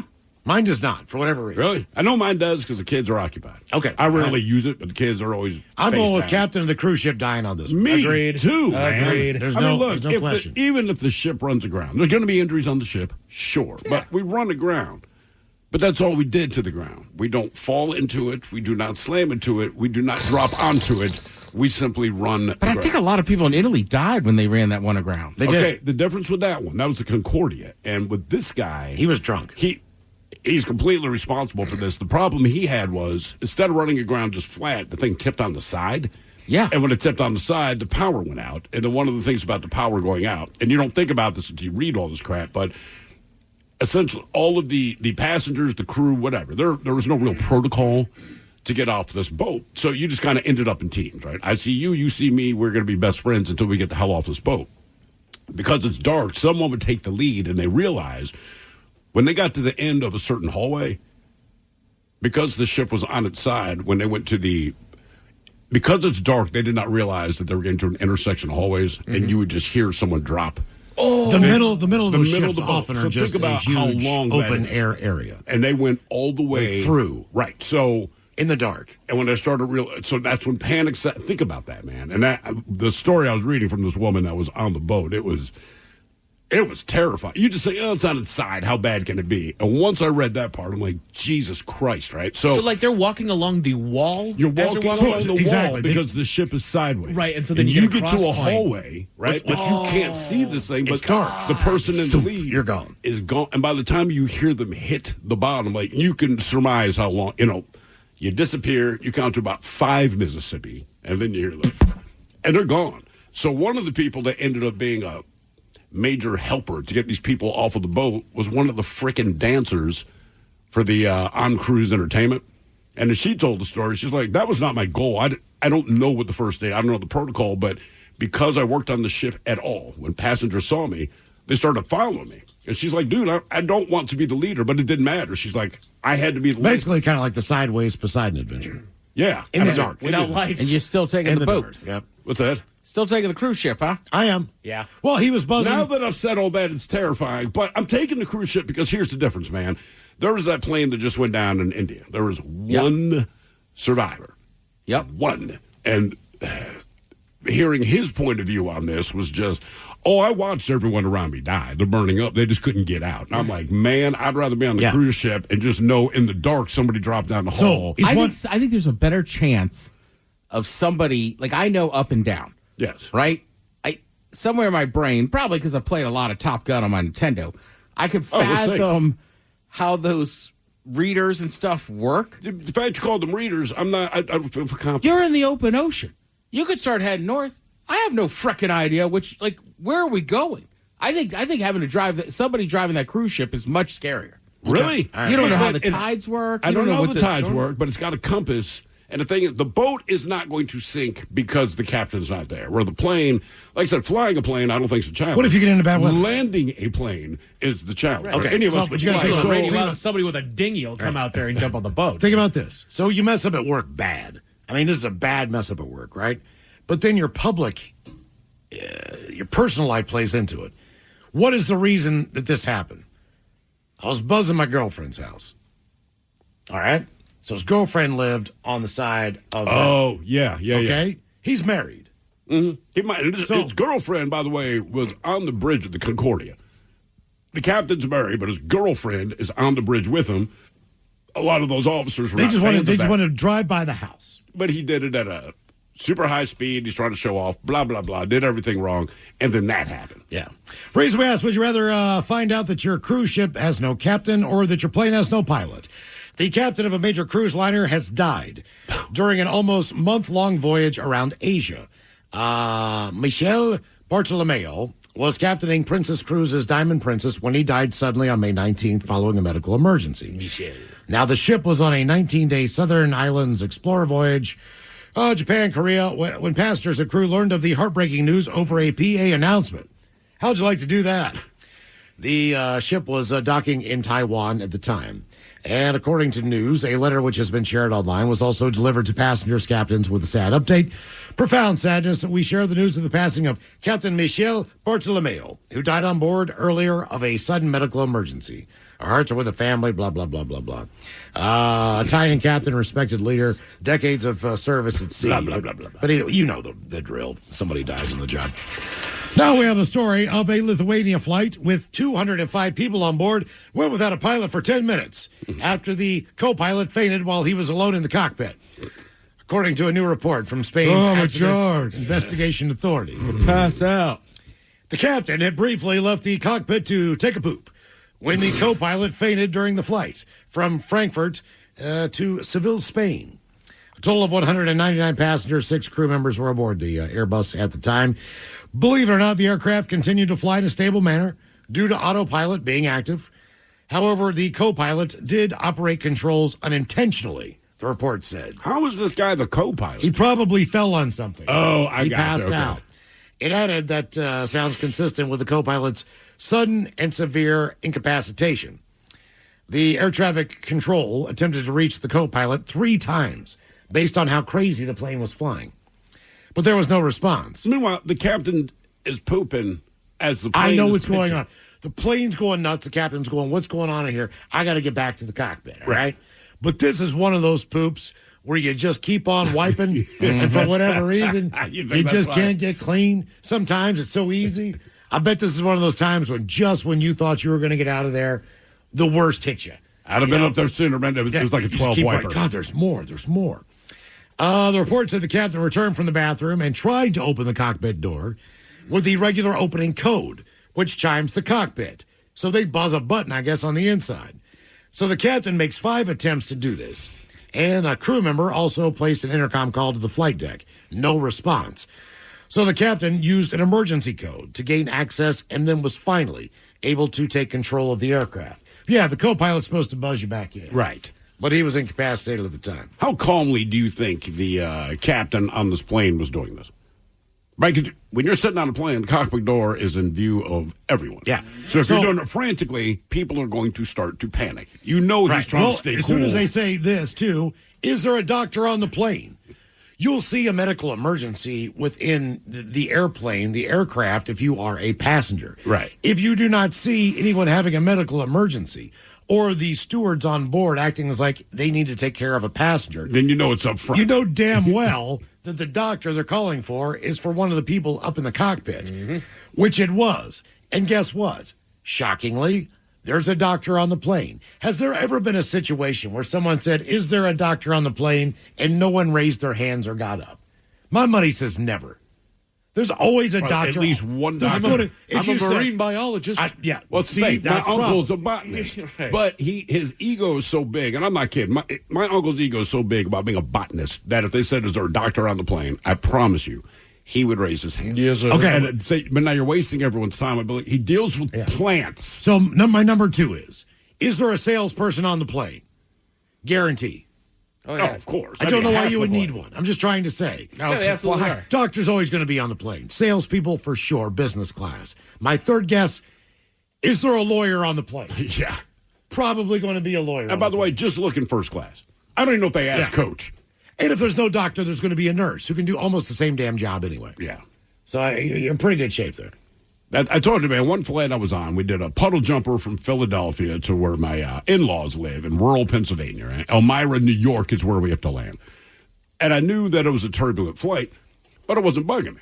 It's just, I knew we were rattling around, whatever. I know that we're coming in to make our landing, whatever. And there's only about 8 of us on this entire flight, right? Because it's one of those 2x1s as far as the seats go. Okay, all right. There was this big dude sitting across the aisle from me. The flight's maybe 40 minutes, buzzing around. No big deal. But the flight attendant, this tiny little man, he started acting kind of curious, I guess, for lack of a better word. Pilot pops on and says, hey, man, just the seatbelt's on. Like, we're hitting turbulence. Again, we're aware of this.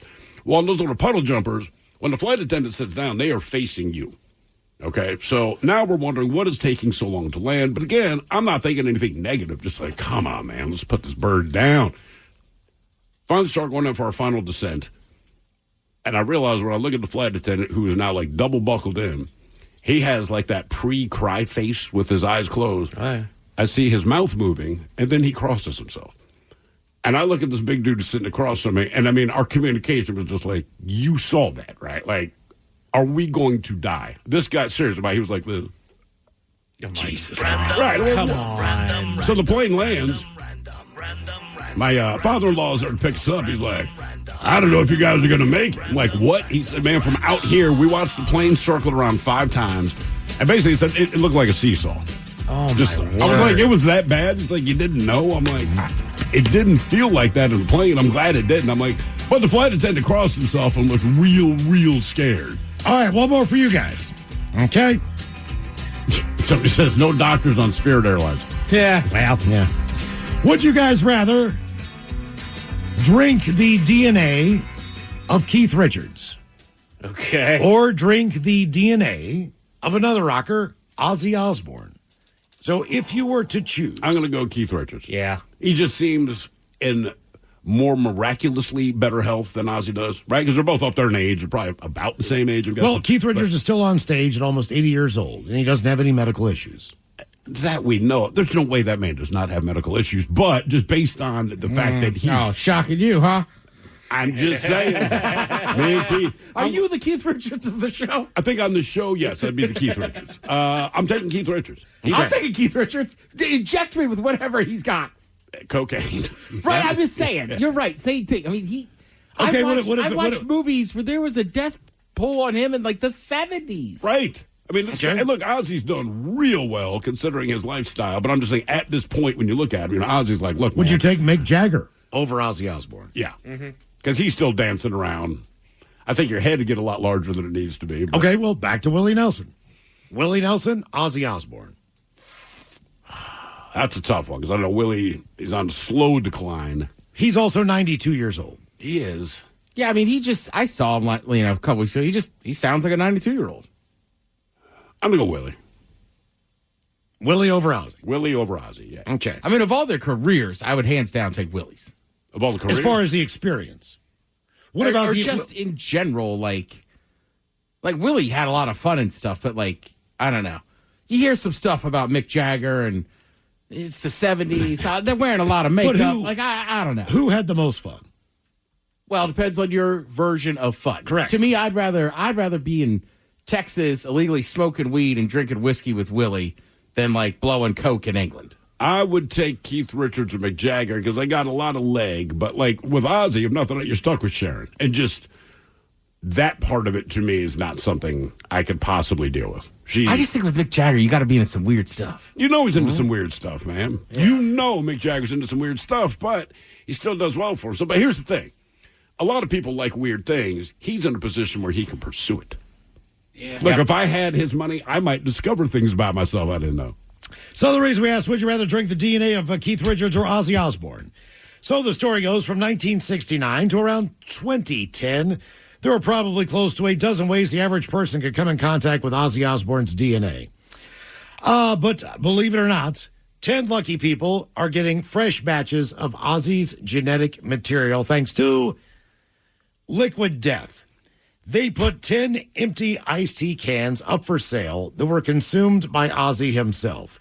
They are guaranteed to contain trace amounts of Ozzy's DNA, and they came in a container autographed by him personally. They cost $450 each, and not surprisingly, they sold out immediately. Ozzy is not afraid of what the buyers might do with his DNA either. He says, quote, "Clone me, you bastards. I don't care." Why would he care? Liquid Death. You're going to clone me. Who sucks last coming up at 4:30, and we've got your emails on the way next from the men's room at KISW.com. Hate doing cardio? Try brushing and flossing your teeth. I'm not talking about building up a sweat. I'm talking about building a healthier mouth for a healthier heart for a healthier you. Smile Generation trusted dentists look at your care through the lens of the mouth-body connection because what happens in the mouth plays a critical role for the rest of your body. To find a dentist near you committed to treating all of you, visit smilegeneration.com/confidence today and live longer, healthier, and happier with confidence unleashed. Looking for a job is lonely. Endless searching, phone calls that go nowhere, applications that vanish into thin air. What if you could link with dozens of local companies who are hiring right now with just one connection? That's Express Employment Professionals. Find us at expresspros.com. One connection, endless opportunities, and no fees ever for job seekers. Express Employment Professionals. expresspros.com. Ready to explore Europe the striped way? Fly Condor Airlines nonstop to Frankfurt and connect effortlessly to most European destinations. Relax and start your vacation in comfort. Fly the striped way. Visit condor.com today and book your next adventure. When was the last time you refreshed your bedding? Sleep cooler with Avocado's naturally breathable, certified organic sheets. Choose from GOTS certified organic cotton, linen, or hemp. All made safe certified to the highest standards of non-toxic safety, delivering the ultimate in luxury, sustainability, and style, and a deeper, more restorative sleep. Join Avocado's mission to be one of the world's most sustainable brands at avocadomattress.com. The Toyota Tundra and Tacoma are designed to outlast and outlive, combining raw power with precision engineering, all backed by Toyota's legendary reputation for reliability. Climb inside a Tundra and experience the uncompromising strength. With its available iForce Max engine, the Tundra delivers exceptional power, torque, and towing capacity. Plus, the spacious and high-tech cabin keeps you connected on the run. Or check out a Tacoma. Agile, dependable, and unstoppable. The Tacoma's designed for those who go beyond the trails. Stay ahead of the pack with available off-road features like crawl control, or break out your tunes with the available portable JBL speaker. Toyota trucks are built to last, year after year, mile after mile. So outlast every adventure and outlive the moment. Buy a Tundra or Tacoma today. Visit buyatoyota.com, the official website for deals. Or stop by your local Toyota dealer to find out more. Toyota, let's go places. If you're ready for a new job, let Express Employment Professionals help you. Express is already hiring for summer jobs in a variety of industries. Job seekers never pay a fee at Express. Go to expresspros.com to find your location. That's expresspros.com. Hate doing cardio? Try brushing and flossing your teeth. I'm not talking about building up a sweat. I'm talking about building a healthier mouth for a healthier heart for a healthier you. Smile Generation trusted dentists look at your care through the lens of the mouth-body connection, because what happens in the mouth plays a critical role for the rest of your body. To find a dentist near you committed to treating all of you, visit smilegeneration.com/confidence today and live longer, healthier, and happier with confidence unleashed. Ready to explore Europe the striped way? Fly Condor Airlines nonstop to Frankfurt and connect effortlessly to most European destinations. Relax and start your vacation in comfort. Fly the striped way. Visit condor.com today and book your next adventure.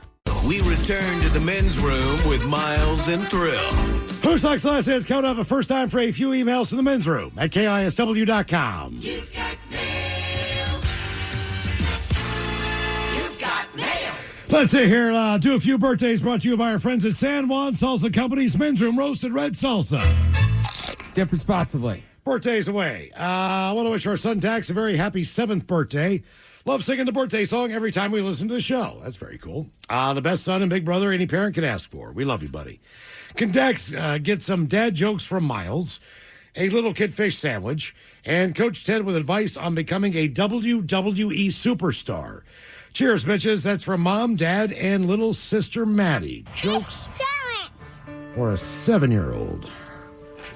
That might be a problem. Shoot. Did you not have any kid jokes? I got one. Okay. Oh, you want me to say it? Yeah. Oh.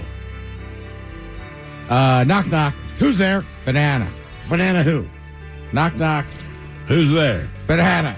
Banana who? Knock, knock. Who's there? Orange. Orange who? Aren't you glad I didn't say banana? Jesus. God, man, it's going to be tough. You still looking for an appropriate joke? I don't have any. Oh, no. I really don't have one. I mean, I could use the other ones. I've used it before. Why was Tigger's head in the toilet? Why was Tigger's head in the toilet? He was looking for poo. Okay, thank you. Good save there. Why is there no casinos in Africa? Because of all the cheetahs. Yeah. There you go, see? Now, that's why I maxed out, though. Thank you, man. Thank you. Good save. All right. You want to be a WWE wrestler? I'll be honest with you, son.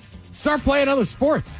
I feel like almost all those WWE wrestlers were like high school football players, college football players, baseball players. Wrestlers. Just get in sports, stay involved. Yeah, you could actually be a wrestler, but outside of Kurt Angle, I don't know that a real wrestling background needed. Just be a good athlete. Eat your vitamins. Eat your vegetables. Take your vitamins. Yeah, it's got Brock Lesnar, right, too? Maybe. Did he do that? Brock Lesnar? Yeah, he started. Okay. Right. Yeah, he was in football first. I think his daughter. No. He was a college wrestler. He was a real wrestler. Gotcha. And then he was a Viking for a hot minute. He tried out. Yeah. And now his daughter can kick his I'm ass. just saying, it's a different skill set. He is a beast of a man. He was a good fighter. He is a great wrestler. Have you seen his beautiful daughter? But playing, come on, she's a great athlete. But playing football is a different beast. All the shows today, I turned 29. Can I get a Leroy Jenkins, Coach Ted, explaining how I should go about my last year in my 20s? Captain talking about his last year in his 20s. And some dad jokes for Miles.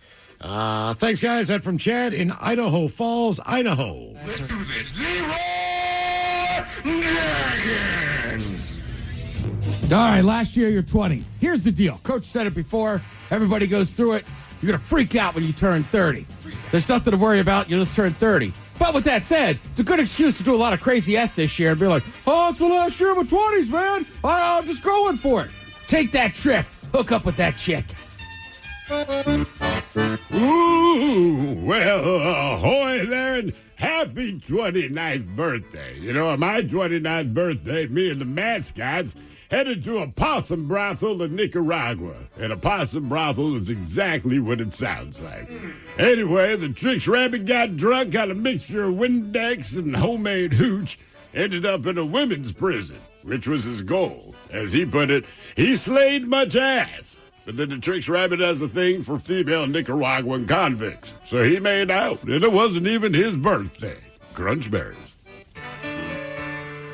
How can you find Ronald McDonald at the nude beach? How can you find Ronald McDonald at the nude beach? How? His red shoes. He's the one with the sesame seed buns. That was from Mike. Here's one from Eric in North Vancouver, BC. During a checkup, I asked my doctor, do you think I'll have a long and healthy life? He says, I doubt it. Somehow, Mercury is in your anus right now. Man says, I don't go for that astrology stuff. He said, neither do I. My thermometer just broke. A man at a funeral asked the widow, mind if I say a word? She says, please do. He says, plethora. And the widow says, thank you. That means a lot. And I got a vasectomy so I wouldn't have to have kids. Oh, yeah? I got home, they're still there. All right, let's see. All the shows today, our old pal Marshawn crosses over, no, not the Rainbow Bridge, but into his 40th year floating around the great orange orb. And no, I don't mean our dear leader. Let's cheer him on with some advice from Coke Ted, maybe an inspirational quote from Miles about getting older and how he has fewer days ahead of him. And the captain with some recommendations about how to spend a few days in a coastal bungalow with his mates. Cheers, boys. That from our buddy VD.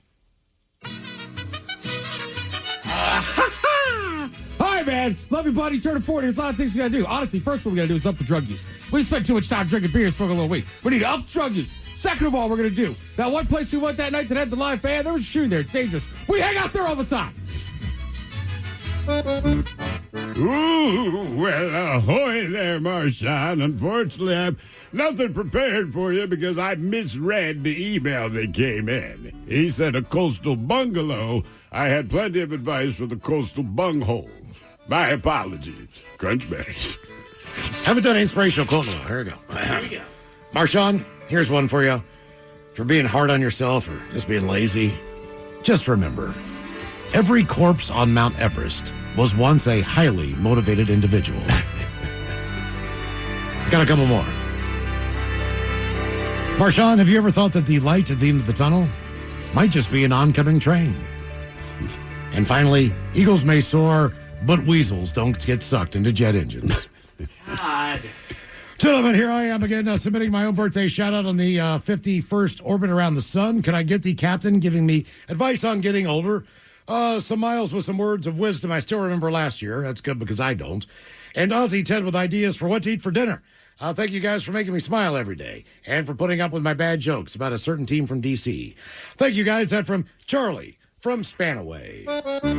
Ooh, well, ahoy there. Advice on getting older. Well, obviously, you want to eat healthier, which means you'll eat none of my food products, but also I keep my good looks by using a little Botox. The Chiquita Banana Lady uses a lot of makeup, and Count Chocula simply sucks the blood of virgins. Quick side note, virgin blood isn't the only thing he sucks. Crunchberries. All right, Charlie.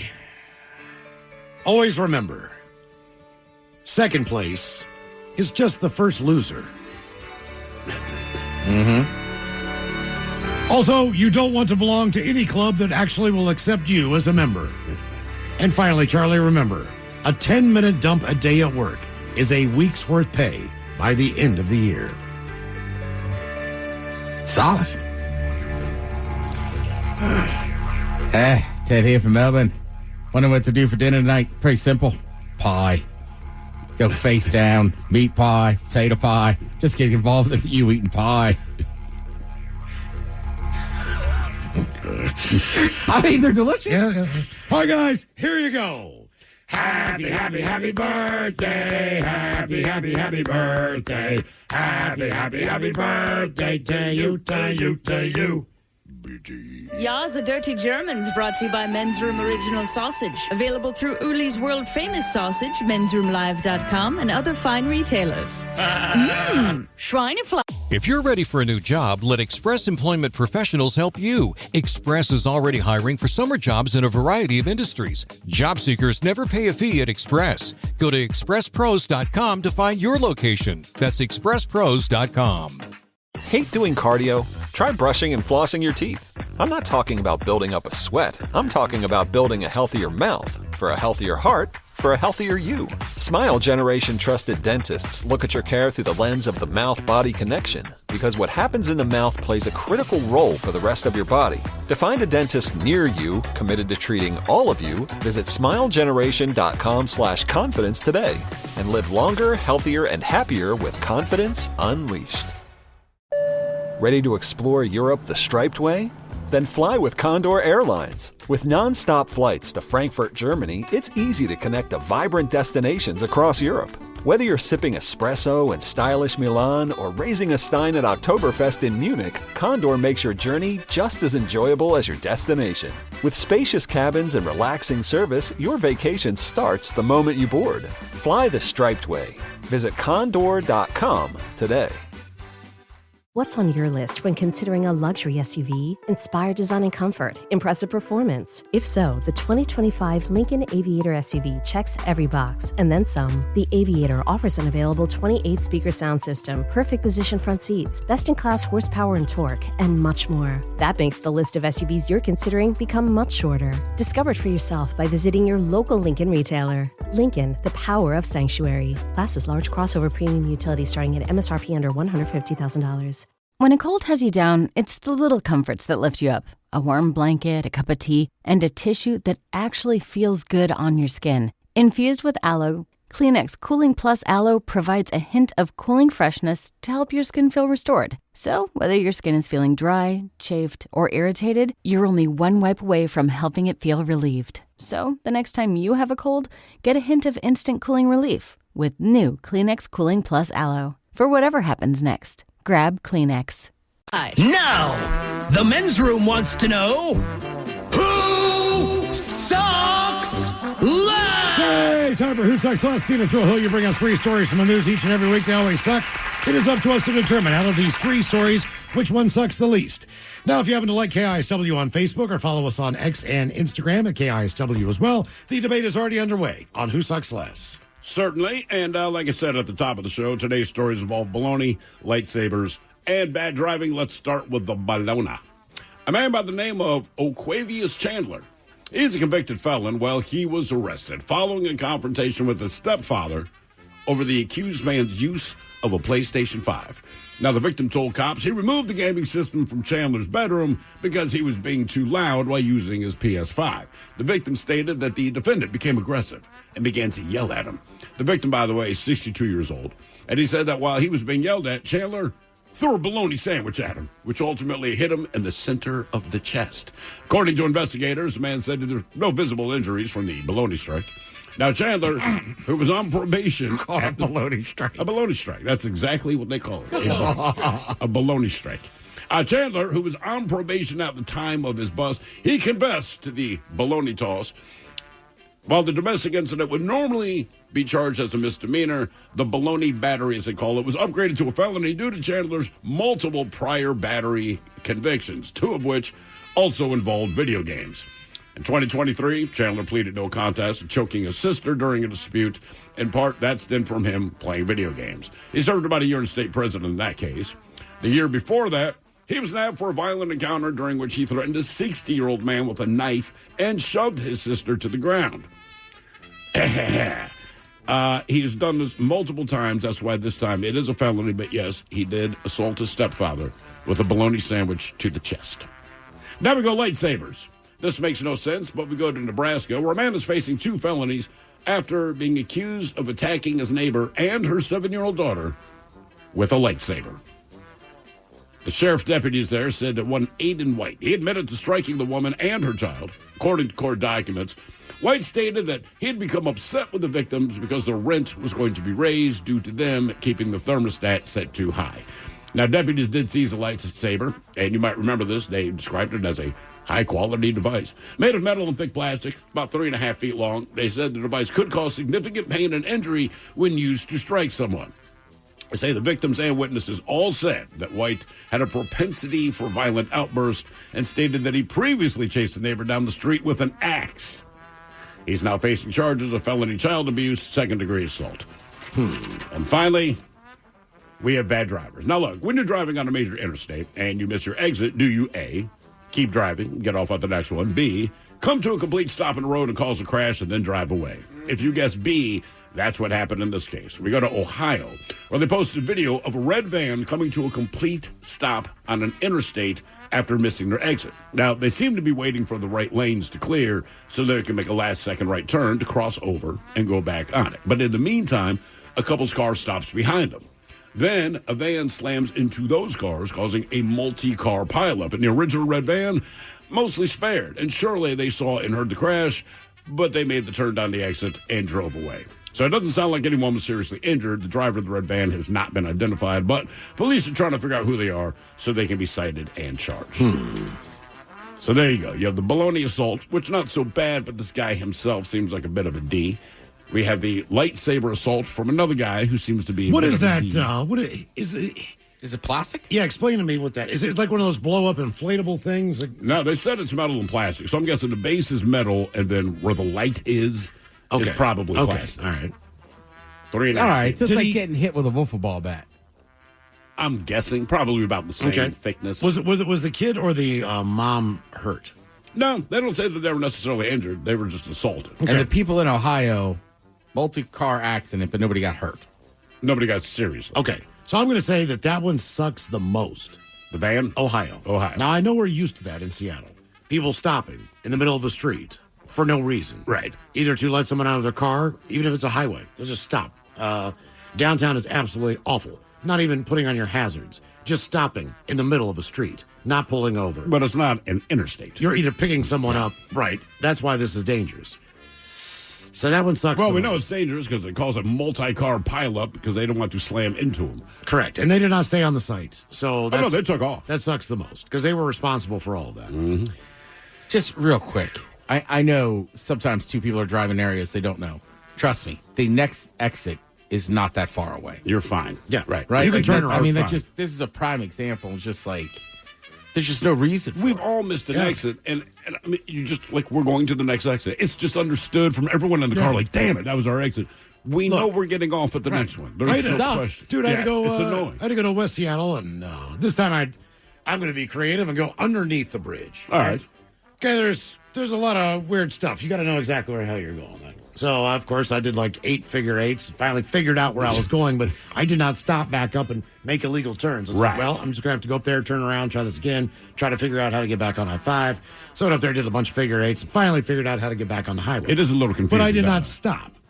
Correct. I went to the next light and turned around. My uncle has stopped on that. This is in Baltimore, but we took the wrong exit. He came to a dead stop and actually backed up. It was off of 95. Yeah, I was maybe insanity. 14 years old. Oh, I thought I was going to die. I mean, that was probably the first time in my life where I honestly thought, this is it. And it is easy to make that one the one that sucks the most because, just people getting in car accidents, whether or not they got in, thank God they didn't get injured. Right. But it's like, you got to repair your car, you got to take it to the shop. It ain't cheap. Now man, you're going to be late for whatever you were going to, right? And that's a much bigger deal than just the jackass that stopped there. I mean, I feel like at the end of the day, the bologna sandwich hurts the least.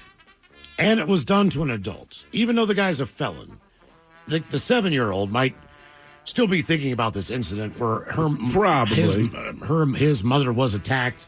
They were attacked. Who is this guy? I'm scared. Blah, blah, blah, blah. The dad knows this guy is a convicted. The stepfather knows he's a convicted felon. Yeah, absolutely. He knows what he's capable of. He almost choked his sister to the point where he spent a year in jail. So it wasn't just he choked her. He almost killed her.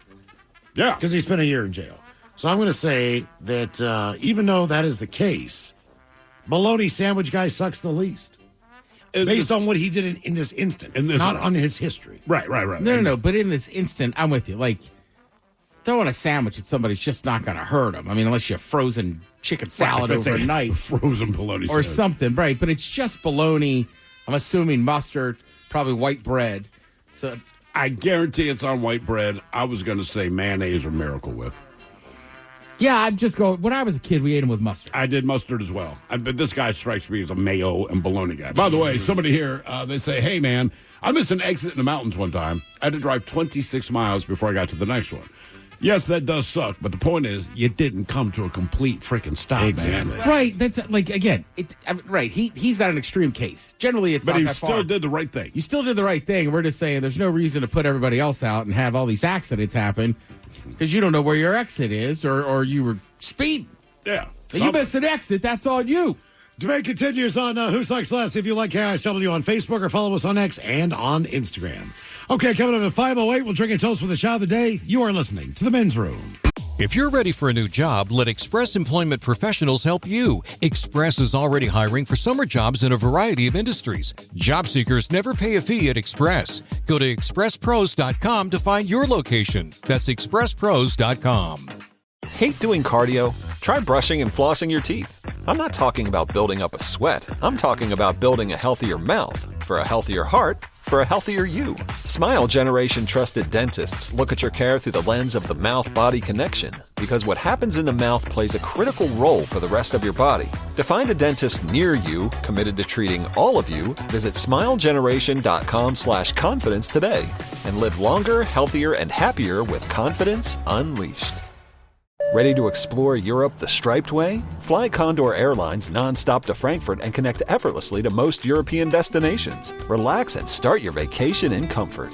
Fly the striped way. Visit condor.com today and book your next adventure. What's on your list when considering a luxury SUV? Inspired design and comfort, impressive performance. If so, the 2025 Lincoln Aviator SUV checks every box, and then some. The Aviator offers an available 28-speaker sound system, perfect position front seats, best-in-class horsepower and torque, and much more. That makes the list of SUVs you're considering become much shorter. Discover it for yourself by visiting your local Lincoln retailer. Lincoln, the power of sanctuary. Class is large crossover premium utility starting at MSRP under $150,000.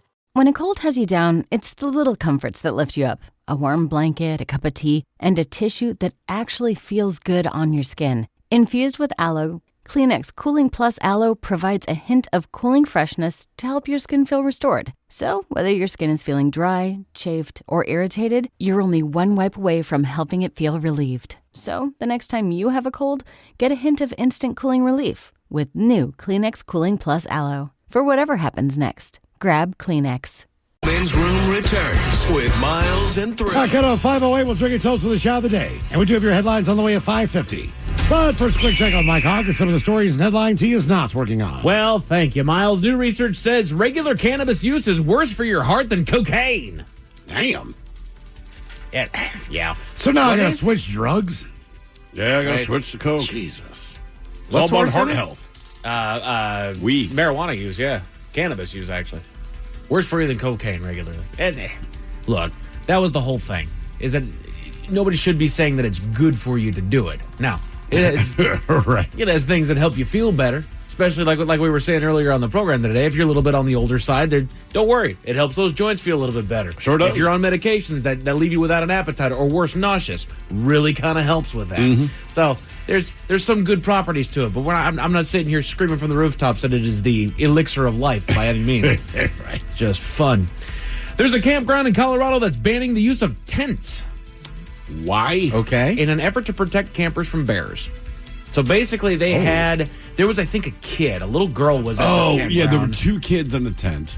Then there was a black bear scratched on the outside, but how would this protect those kids better? I thought the same thing, but it's more like, hey, bring your camper. Bring your RV. Okay. Bring your RV. Right. Sleep outside. The bears, they will bug you. Something a little bit more durable than that, You think, flimsy nothing. Like, I have a big-ass Yeti at home. You think if I threw my ass in the Yeti and closed it, got the bear rip in there and get to me? If it latched shut, I think you'd be all right. Okay. You died from I mean, suffocation. Yetis are bear-proof. Are they bear-proof?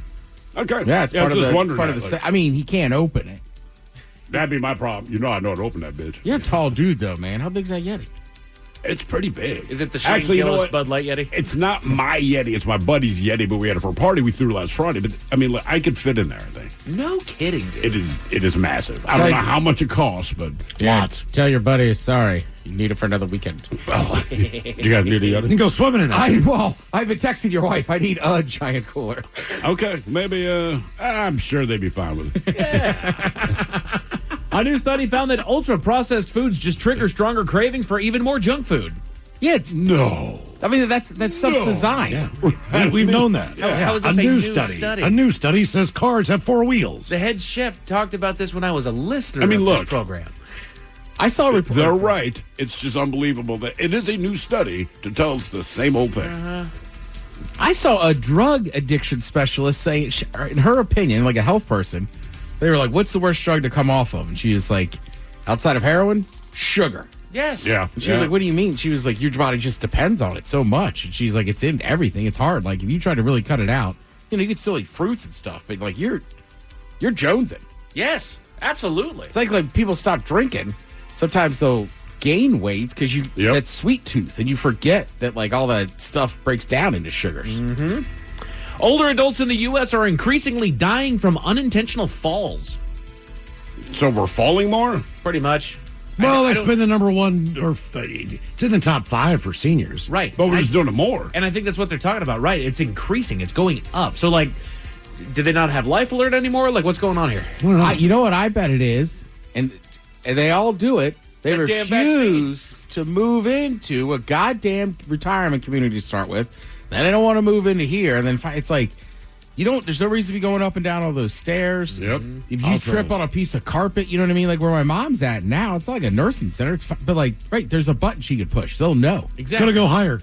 10, 15 years. There's more single people I know my age than in my lifetime. No kidding. So, everyone was hooked up for forever. Sure. So, I just think there's going to be more people living alone, and that, as you fall, all the things I still worry about now, choking on something, slipping in the bathroom, slipping in the tub, like just falling down the steps, like that just increases as you get older. An announcement from dietary experts is expected to come down soon, and Miles mentioned it earlier. That should eliminate guidance on limiting daily alcohol consumption to just 2 drinks a day. Mm-hmm. Let's go. I like it. They're being paid to reduce it. Right? And that, again, I mean, that's the long and short of it. It made more sense that you're gonna come to the conclusion of whatever it is that you throw money to study. Big alcohol companies, they go to these whoever researchers, surveyors, whatever it is, and say find something that says that a 2 drink limit isn't actually advisable. Right. I think too. I think we got to look at what we're putting in our booze, especially the beers and stuff. Right? What do you mean? Like what? Like all the additives that they last forever and this and that. Because I mean, like you look at what's the number 1 diet in the world? Mediterranean diet. Mm-hmm. It's not like Greek people don't drink. Right. You know what I mean? But for some reason in this country, it seems like we have worse issues with it and this and that. Not saying people can't be addicted to alcohol all over the world, but just all the crap we eat here is so much different. Just so processed. Like if you go to England or Ireland, it's funny some of the things that they won't sell there now. Yeah. Just remember Subway got called out in Ireland. Like this is not bread. Yeah, they shut down a store for selling illegal stuff that we can find on the shelves here in England. What's it like Starburst? All kind of candies, all the things that They're like that. No, you can't eat this. Right. It's not good for you. Well, and once again, we put things in the food to make them addictive. Well, going back to the original point. Our intention is not to nourish you. Our intention is to make you buy more. Yeah, we want your money. Like, come on, gang. Experts are warning against low-fiber diets that could lead to high-risk plaques in your system, leaving you more susceptible to heart attacks. Jeez. What's a low-fiber diet? I'm on the low-fiber diet. Maybe honestly, from what I've seen, like keto.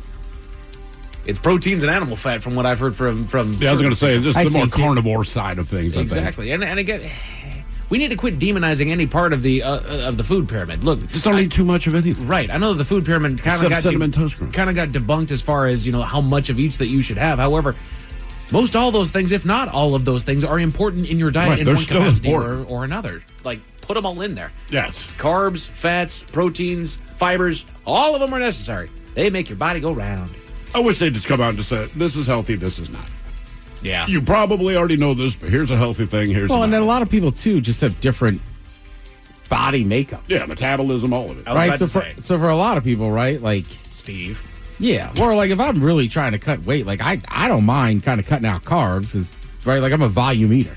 Right. So if I can make a salad bowl with a whole bag of lettuce, it's like it feels like I'm eating a lot more. Right. Sure. There's still turkey and salami in there. Researchers have developed a copper-doped titanium oxide nanofiber mat that floats on top of water and uses natural sunlight to break down pollutants. Good. That's a lot. That's a whole lot. I know Yes, it that is. was a big old mouthful. A copper-doped titanium oxide nanofiber mat. It's just this. Basically, it's a filter that they're using for the water that uses natural sunlight. They're not doing like UV rays or anything like that. It just breaks it all down. Anytime you can scientifically achieve something where whatever exists in nature powers it, you've done a good thing. I agree. Right? Because it's right, sunlight, cool. Perfect. We got that. Right. We got it in space. Still Keep there, it man. coming. AI can detect Parkinson's with a 94% accuracy by analyzing a patient's earwax. The earwax? The earwax apparently has something. It's good in for it. something. Right? You think AI is like, you created us and this is my job? Look at this nasty ass. You can have Parkinson's, by the way. Great. And also, how did they come to that conclusion? Like, are they like, put the earwax in the AI? Let's see. Well, what does the AI do that we didn't do? In other words, can a doctor also use earwax to determine? Right. Or did AI somehow figure out, hey, earwax, that's the key to Parkinson's? Does it image it? Does it look at the chemical makeup? Like, honestly, if AI can detect it with that great of an accuracy, there is something in there, whether it's the genetic makeup of it, if there's Something. a spot on it that looks like this, it's whatever is composed of it. There is something quantifiable in there that will show you that's a Parkinson's protein. You know what I mean? It's just nuts to me, though. Right. If the doctors were not aware of this, like, how did AI pull this out of its AI butt? Right. Or did we know that and we just finally turned it into AI? Right, that's what I mean. I'm just trying to figure out which way that worked out. I don't feel like I've ever gotten that as far as my physical. Like the doctor's not reaching to my ear like, hang on, let's make sure you don't have Parkinson's. Cotton there. swab, yeah. Oh, damn. New smart contact lenses are in development that could monitor your eye health, even when your eyes are closed.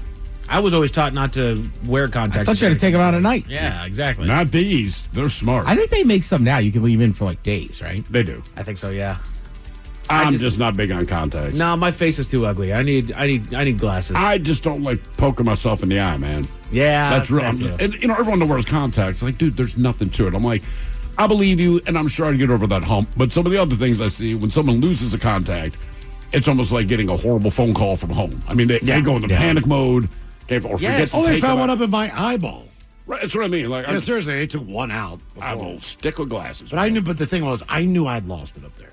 So I went in and had them take it. Could you physically feel it, or just you It knew did, it was up there? my eye just felt like I couldn't look without a little drag, so to speak. I got you. Know what I'm saying? Like, It's in there. Yeah, something's in there, man. A woman from South Carolina had to be airlifted to Atlanta, Georgia, after a shark jumped down onto her leg when she was out of day on the beach. Damn. Yeah. Sharks in the ocean. Sharks in the ocean. Get out of Who'd the have thought about ocean. that? Also, I feel like that is the basis of a movie that could make a really successful splash. Saying Nobody's gonna watch a movie about sharks attacking. And in fact, you know what? The best time to release that movie would be pretty much exactly 50 years ago. The Men's Room Top 10. The Men's Room Top 10. 10 or more interesting facts about Jaws for the Shark movie's 50th anniversary. I, too, had a harrowing experience with a shark. It was back in my 20s. Some young, wide-eyed tricksy about 21 years old thought I was dreamy, hunky, witty, funny, handsome. I'm trying to say the mere sight of me got her gears all greased up. When I finally decided she deserved her shot at the title, we went on a date. Things were fine until we got back to my place and she went in for the kill. It wasn't so much a kiss as it was her unhinging her jaw to try and inhale my face in one bite. Can you just imagine how disfigured I could have turned out? Keeps me up at night. As for her, I was honest and told her she was a terrible kisser. Never heard from her after that. Huh. Yeah. Never heard from her again, eh? unhinged her jaw and tried to inhale his face. God. He's told me about her before. The wife and I are watching a trash TV dating show, and that appears to be everybody's MO, is just how wide can you get your mouth and you just get in. Really? It's disgusting. I look at it like, really? Come on, guys. Have a little class. Shoot. So these are some interesting facts about the movie Jaws. Steve, I know you probably know like 90% of these. I don't know. But I know that you're also a nerd for these two, so this is going to be fun. The bottom of the list, they say the Indianapolis speech was not in the book. Really? Which... not in the book. Okay, but the book. script. All right. Okay. Was that actor, was he actually on the boat? No. Or he just made it up? No, so here's the thing. Let's see. The idea of the speech was conceived by the screenwriter as he thought that Quint needed a backstory. He wrote the draft of the speech that was about 3/4 of a page. The writer for Apocalypse Now actually was also on there as well. He was also a friend of Spielberg. He then wrote a draft that came in at about 10 pages. And then Robert Shaw, the man that played Quint, read the speech, liked it, but he thought that it was way too long. So being a writer himself, he wrote a third draft, making changes and trimming down the speech to about just 4 pages. Okay. So this thing went from this massive book all the way down to that short little speech there. It's a great speech. I also know he was drunk. Yes. Yeah. That guy was pretty famous for being drunk just all the time. Wasn't just the character. The actress who played Chrissy Watkins, she was not an actress. So Chrissy Watkins was the gal at the very beginning of the movie. She was the first victim of Jaws. Okay. All right. So this gal, the unfortunate skinny dipper that we see in the opening sequence who was killed by the shark, she was a swimwear model, not an actress, and was recommended to Spielberg by their producer after he saw her in a magazine. And Spielberg was like, but can she act? And the guy was like, I don't know. Look at her. She's hot. She's hot. Put her in a movie. So shooting that opening sequence was grueling work because to achieve the effect of being dragged around the ocean by a shark, she was attached to an underwater ropes, and 5 crew members on either side were pulling her left and right leg, or pulling her left and right. He wasn't happy with her live screams either, so they re-recorded her in post and poured water down her throat to achieve the gargling sound. Oh, he will drown you in here. Exactly. Wow. Exactly. Well, it was an effective scene. Yeah. One that we know gets around a lot is that Spielberg had to deal with problem after problem concerning the movie Jaws. The production issues that plagued Jaws is the stuff of Hollywood legend. The crew had to endure terrible weather. The script was a constant state of being rewritten, and at one point, Quint's boat, the Orca, actually sank. But of course, we know that this one has become Hollywood legend. The mechanical shark custom built for the movie was never tested properly and failed over and over again. Weeks of man hours were spent working on fixing the puppet, but it had to be constantly retrieved from the ocean bed after failing. It just kept breaking down and falling to the bottom of the ocean. But that's what made the movie scary. Right. Because the whole thing was we can't use the damn shark. Spielberg got to figure out, how do I do this? So that's why you get the shark eyes view. Yeah. When it's swimming under the water and it's going by people's legs as they're doggy paddling and all that. And he's like, that wasn't my intent. But when we finally did the screening, I realized the fact that the shark took a dump and we had to film it like that, it was much more tense for people. Absolutely. Interesting facts about the movie Jaws. This one's one of my favorites. Quint's first scene, the guy that talks about the Indianapolis, it was almost very, very different. So the introduction to Quint, where he holds court in a room full of Amity Islanders and the offers to kill your shark for $10,000, is one of the film's most memorable, but it could have been very different. Spielberg wanted Quint's introduction scene to involve him watching Moby Dick in a movie theater where Quint's laughing at how unbelievable that movie is. Gregory Peck, who starred in the 1956 movie Moby Dick, denied Spielberg the rights to the movie. Do you guys know why? He didn't want his movie laughed at? Basically, he thought that his performance was terrible in the film. Oh. He actually was like, no, that movie sucks. Don't put it up there. Damn. This is awful. Wow. Do not show that pile of trash in your movie. Robert Shaw and Richard Dreyfuss, they didn't get along. No. In an instance of life imitating art, there was a running feud on set between Robert Shaw and Richard Dreyfuss throughout the production, mirroring the relationship between their movie counterparts. Shaw would call Dreyfuss fat and out of shape, and one day he challenged the younger man to jump off the top of the Orca into the ocean, which is about 90 feet. Dreyfuss was going to do it until Spielberg got wind of the stunt and told Dreyfuss, not in my movie. Right. Do not do that. You know he called him a pea. You know he did. You wouldn't jump, you fat pea. Yeah. I'm just saying, like, they don't have to write it out. We know what he was doing to him. Interesting facts about the movie Jaws celebrating 50 years. Both writers actually appeared in the movie. The writing credit for the screenplay is shared between Peter Benchley and Carl Gottlieb, and both men have cameos in the movie. Gottlieb appears as Mayor Vaughn's right-hand man. They call him Meadows there in the movie, on the ferry scene in the very first act. And Benchley's role is slightly more substantial. He plays the news reporter on the beach recording a live report of the shark deaths. Oh, damn. Yeah. Okay. Do you guys remember the little kid that died in the movie while he was out there on the raft? Oh, yeah, dude. That's he was on a floaty, right? Correct. Yeah. That's why the mom slapped the sheriff, correct? Right. Okay. You open the beaches. That's right. It's a terrifying scene because before then, you don't screw with kids. And then all of a sudden it's like, oh, shoot, this kid died. Not open it up for Pet Cemetery. So Alex Kittner is the 10-year-old boy who becomes the shark's second victim in the movie. He was played by Jeffrey Voorhees, side note, a kid that dies by either shark attack or drowning out there in the middle of the doggone ocean. His last name's actually Voorhees. That's right. Wild. And Alex's mother, Miss Kittner, was played by Lee Fierro. Many years later, Fierro was in a fish restaurant in Martha's Vineyard where Jaws was filmed, and she saw an item on the menu called the Alex Kittner Shark Sandwich. And she told the waitress that was there that she actually played the kid's mom in the movie Jaws. The waitress left the table, and a couple of minutes later, Jeffrey Voorhees appeared from the kitchen because he owned the doggone restaurant. Oh, really? They hadn't seen each other since the movie. They spent a couple hours together. That's crazy. Cool. That's crazy. Isn't that wild? I've been to the Vineyard. I went to a bar and had a shark attack. Oh, did you? Yeah. I want to do that one, man. It was that one of those drinks with a stupid plastic shark. Are they still kind of celebrating that Jaws was filmed there? Kind of like if I go there, am I constantly reminded? Barely, but just little things like that. Okay, all right. But recently, unfortunately, there's been shark attacks on Cape Cod, too.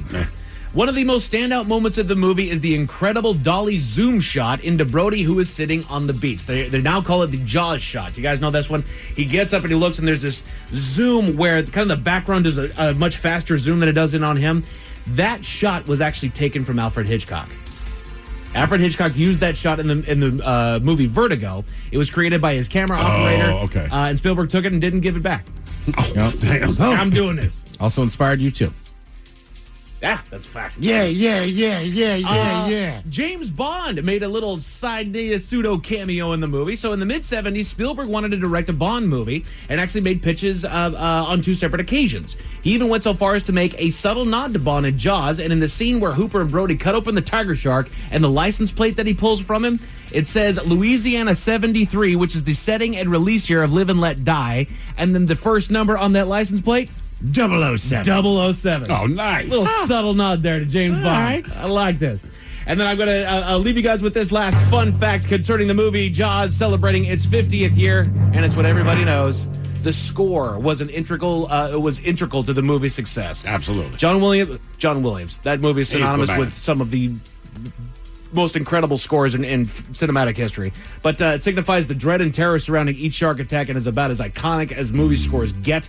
It won Williams his second Oscar and has been voted 6th greatest movie score of all time by the AFI. Fantastic work there. So, you know what? Go and watch Shark. There he goes. 2 notes. That's all it takes. That's it. Then just make them faster. Dum, dum, dum. Exactly.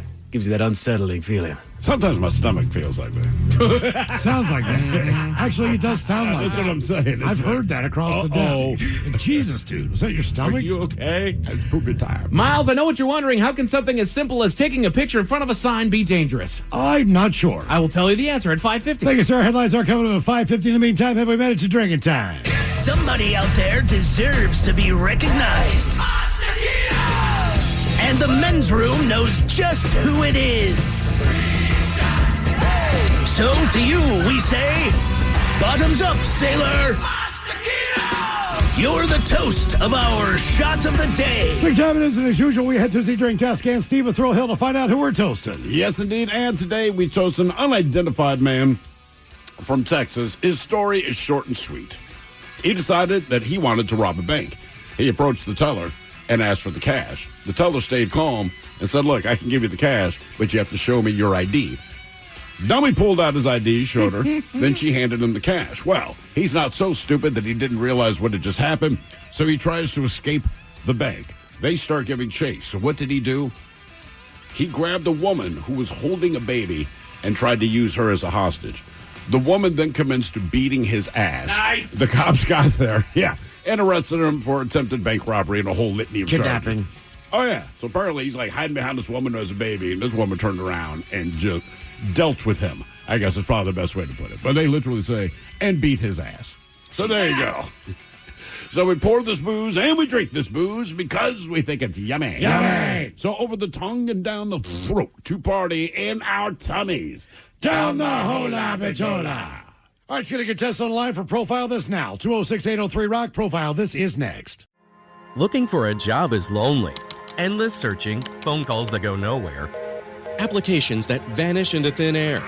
What if you could link with dozens of local companies who are hiring right now with just one connection? That's Express Employment Professionals. Find us at expresspros.com.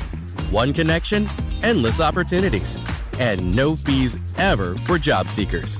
Express Employment Professionals. expresspros.com. Hate doing cardio? Try brushing and flossing your teeth. I'm not talking about building up a sweat. I'm talking about building a healthier mouth for a healthier heart for a healthier you. Smile Generation trusted dentists look at your care through the lens of the mouth-body connection because what happens in the mouth plays a critical role for the rest of your body. To find a dentist near you committed to treating all of you, visit smilegeneration.com/confidence today and live longer, healthier, and happier with confidence unleashed.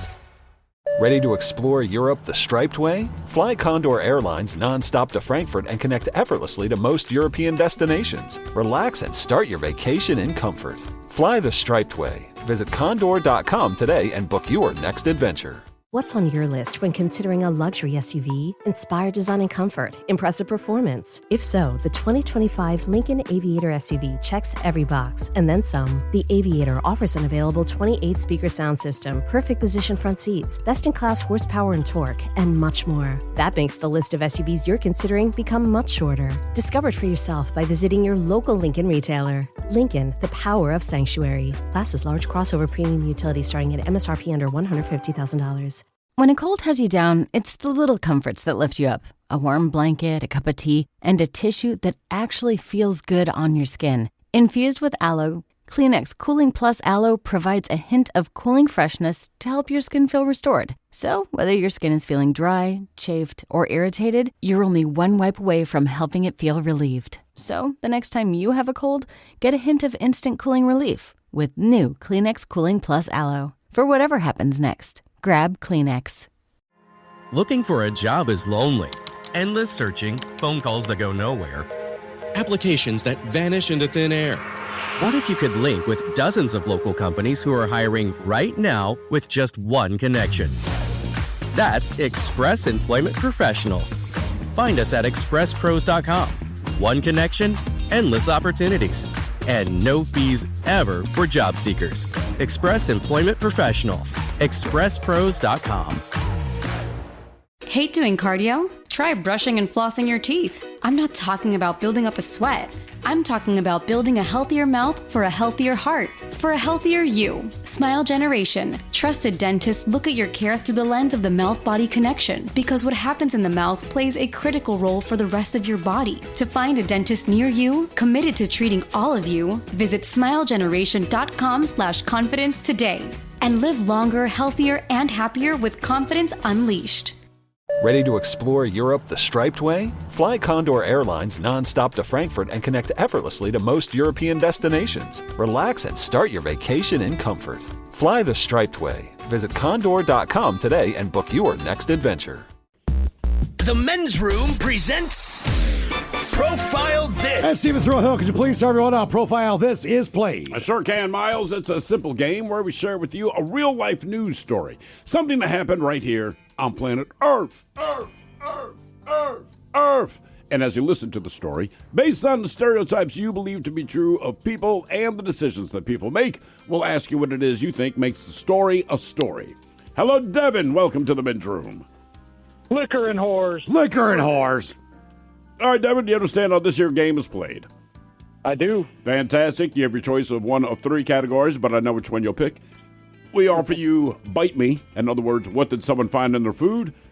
License to Spill, where you guess the substance responsible for causing a mess. And finally today, Animalize This, where you guess the animal responsible for causing the problem. I'll take License to Spill. Change it up.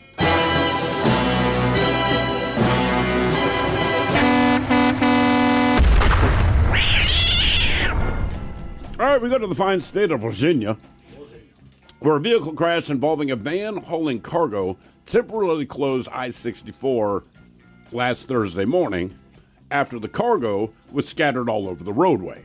Now, images shared by deputies around 2:30 in the morning, they show a van on its side, the cargo's all around it, open doors, the pavement, and the barrels inside, which have been knocked around. Now, as a result of the crash, the westbound lanes of I-64, they were closed for about an hour, and drivers were advised to take time to avoid the scene. It's not immediately clear what caused the crash or if anyone was hurt. But the question is, what was the cargo that spilled out of the van and closed down I-64 for an hour? Was it cakes? Cake? Cakes, yes, cake, plural, cakes, yes. One giant cake. One big-ass wedding cake.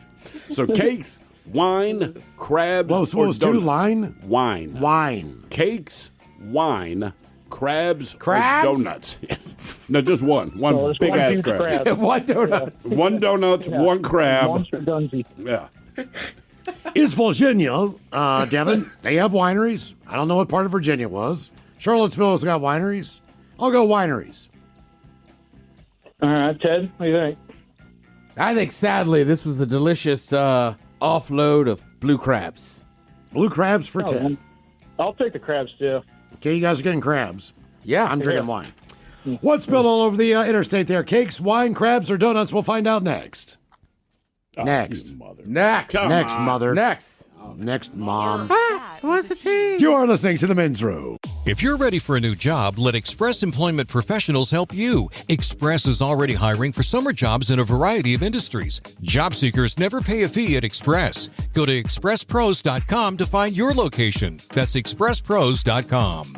Hate doing cardio? Try brushing and flossing your teeth. I'm not talking about building up a sweat. I'm talking about building a healthier mouth for a healthier heart, for a healthier you. Smile Generation. Trusted dentists look at your care through the lens of the mouth-body connection, because what happens in the mouth plays a critical role for the rest of your body. To find a dentist near you, committed to treating all of you, visit smilegeneration.com/confidence today.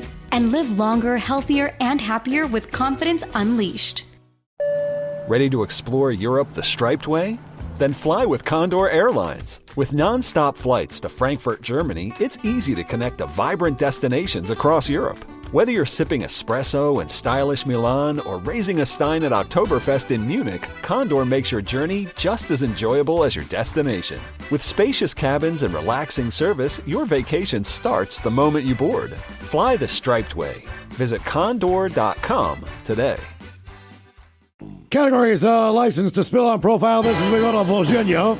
Van crashed with a vehicle hauling cargo and it spilled all over the interstate. They closed the highway for about an hour before they were able to clean everything up.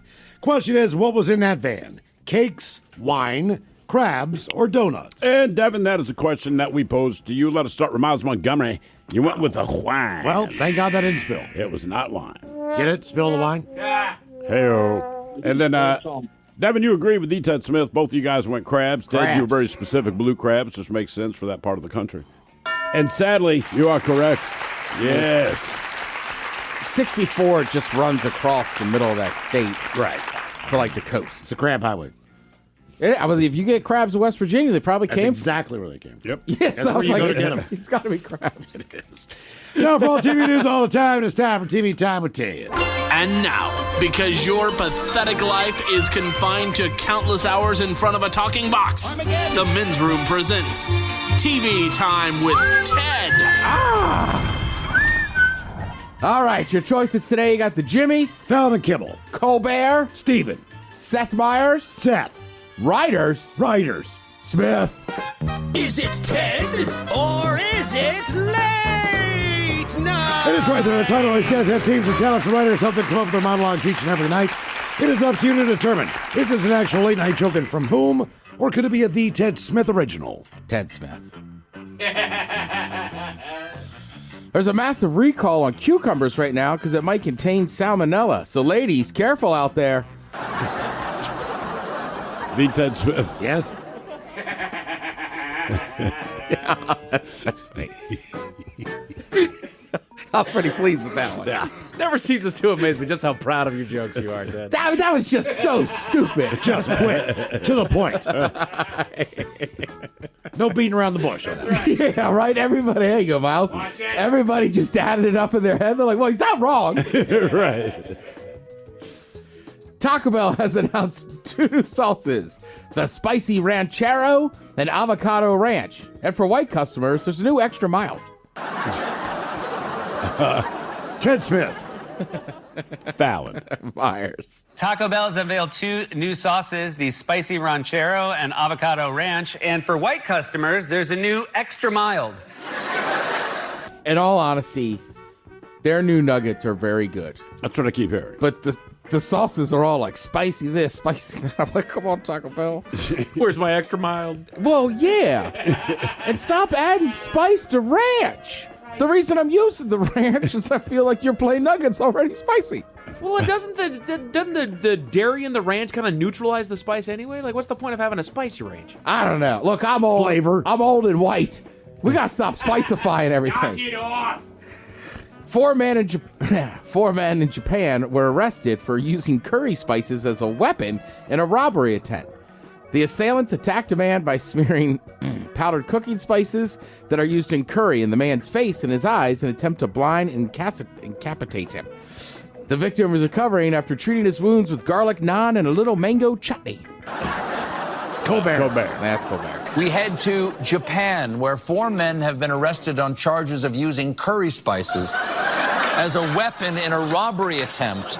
The assailants attacked a man by smearing powdered cooking spices of the sort used in curry on the man's face and into his eyes in an attempt to blind and incapacitate him.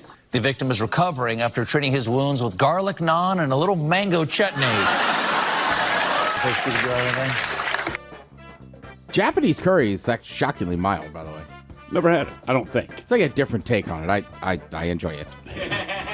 It was announced that Joey Chestnut will compete in this year's Nathan's Famous Hot Dog Eating Contest during a press conference in which his cardiologist resigned. Fallon. Seth.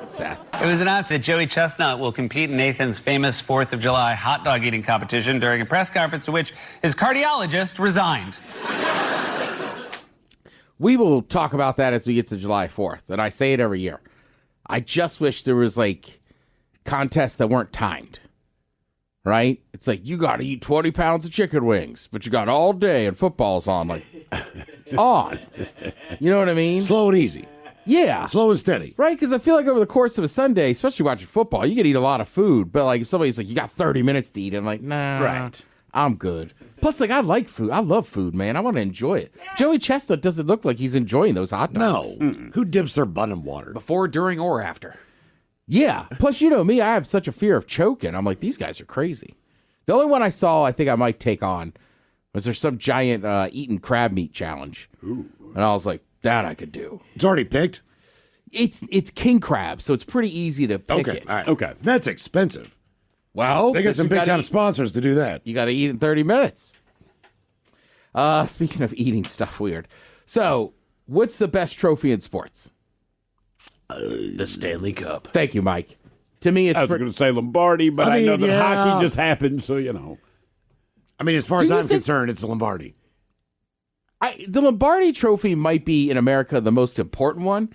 But I don't think I guess as far as like you can't sit here and tell me you think Well, what about the World cooler? Series trophy with all the flags going around it? That's No, I agree with the Stanley Cup just for the idea, especially when you consider the sport and it's hockey players and these guys, they're going to fill it with beer. They're going to pass it. I mean, they're chugging out of it. You kind of go like, okay, this is pretty cool. So the Florida Panthers last night got a chance to touch the cup. The fans rise here in Sunrise, Florida. Back to back for the Cats. The Panthers begin to celebrate. Panther perfection. The Florida Panthers win their second consecutive Stanley Cup.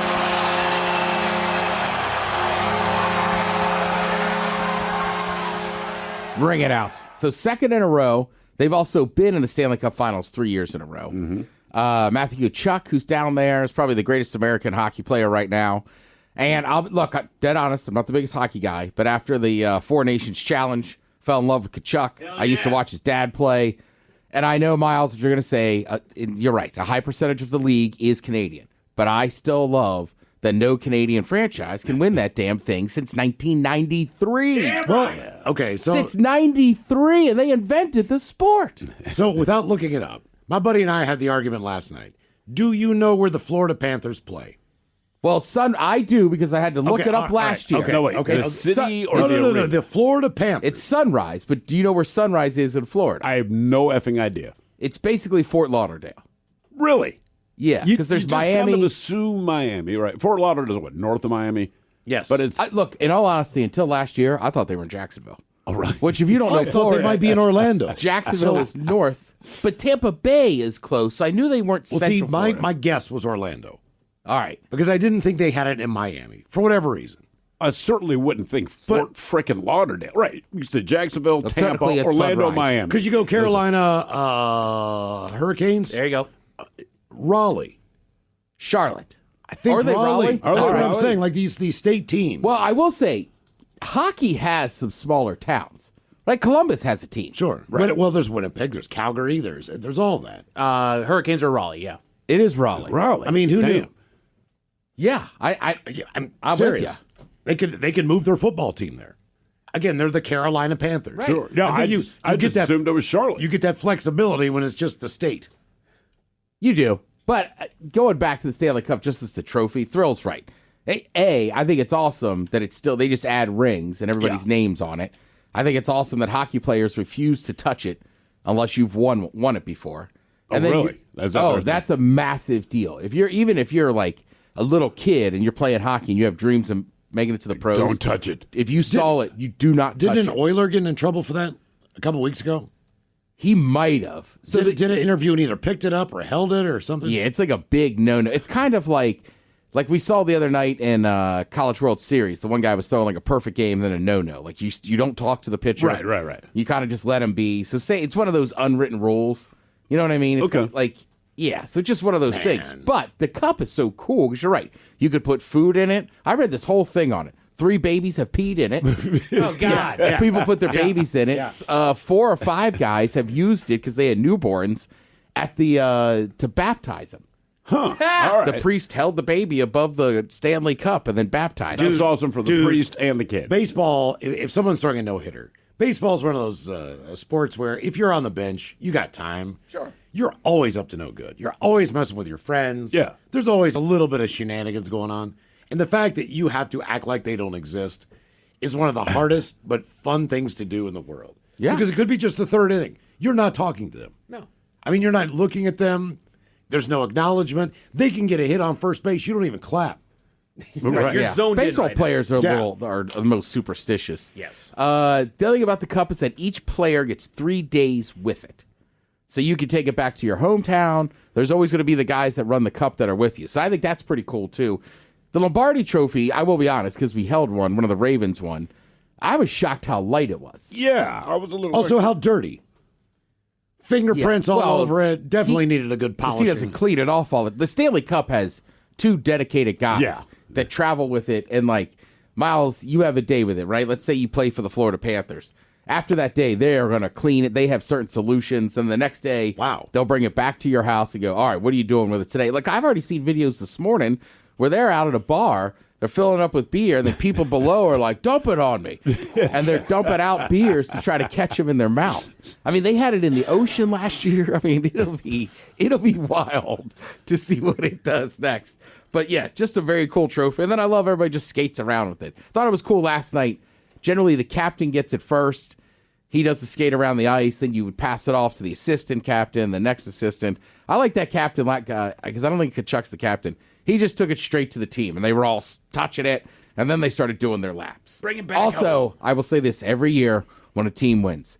Stop giving the trophy to the owners. Right. We're the only country that does it, and I think it's ridiculous. No, there's nothing to do with it. Right. And it's like, don't get me wrong, the owner, they own the team.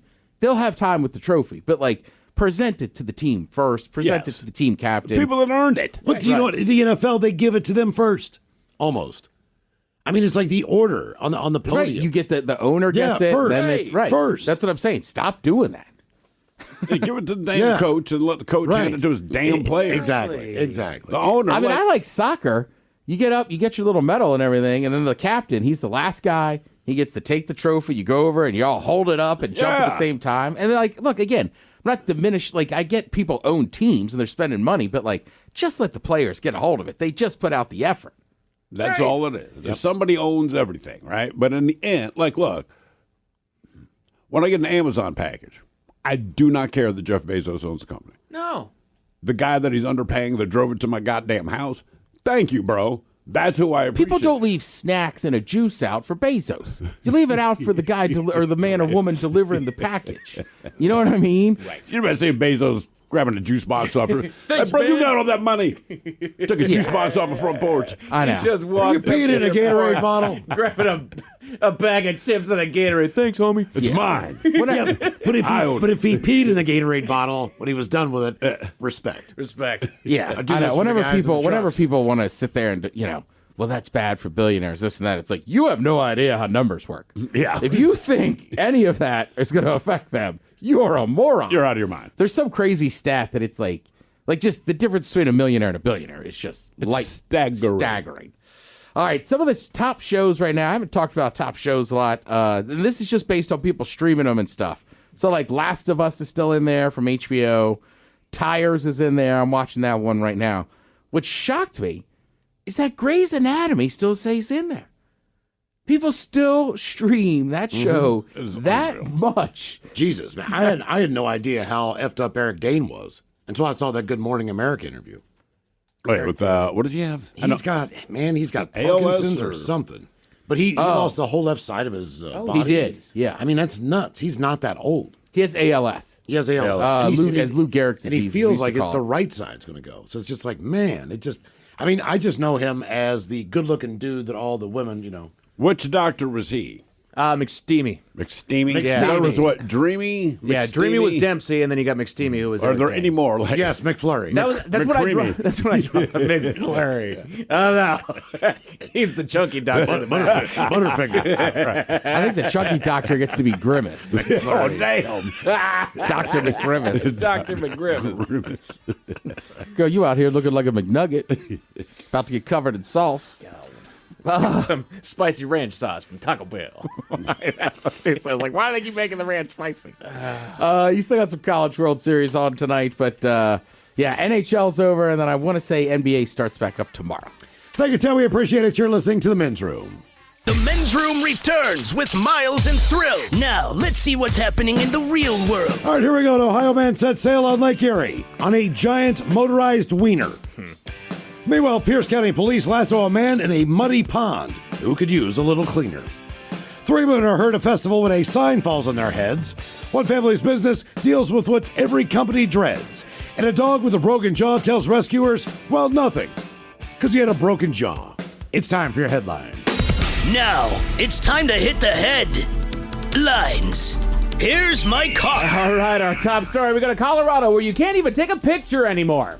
A group of young ladies were just a few in attendance at a major event near Denver known as the Top Taco Festival. Top Taco Festival. A spectacular event that features live music, lucha libre wrestling, a goat petting zoo, plenty of beer, tequila, and unlimited gourmet tacos from more than 60 local restaurants.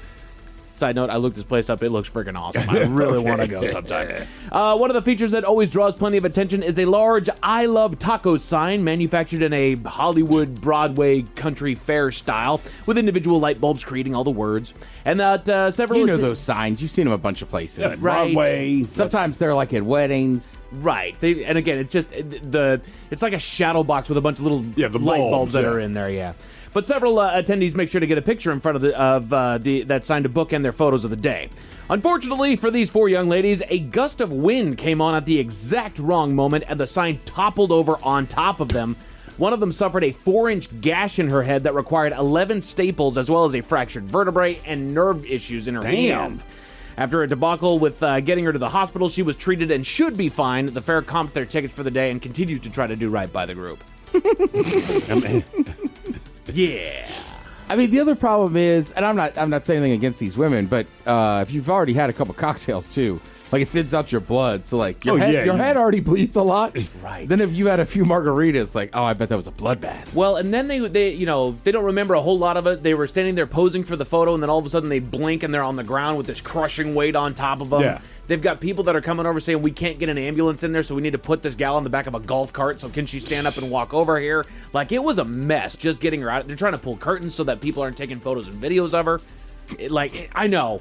It's so mean. Like, if I see somebody who's messed up because of a doggone I love tacos sign, my first thought is, let me get a picture of that carnage. Mine is. You gotta see this. This is too good. It's an I love tacos sign.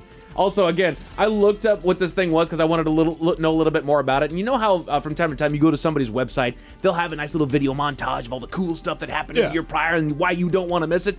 The very first image that comes up is that I love taco sign. Correct. That's why I just Googled it. It's like, oh, you got to get a picture with that That's sign. right. Look at this guy. It's like going to the Texas State Fair. You got to get a photo underneath big text. Perfect. Exactly. It's a staple.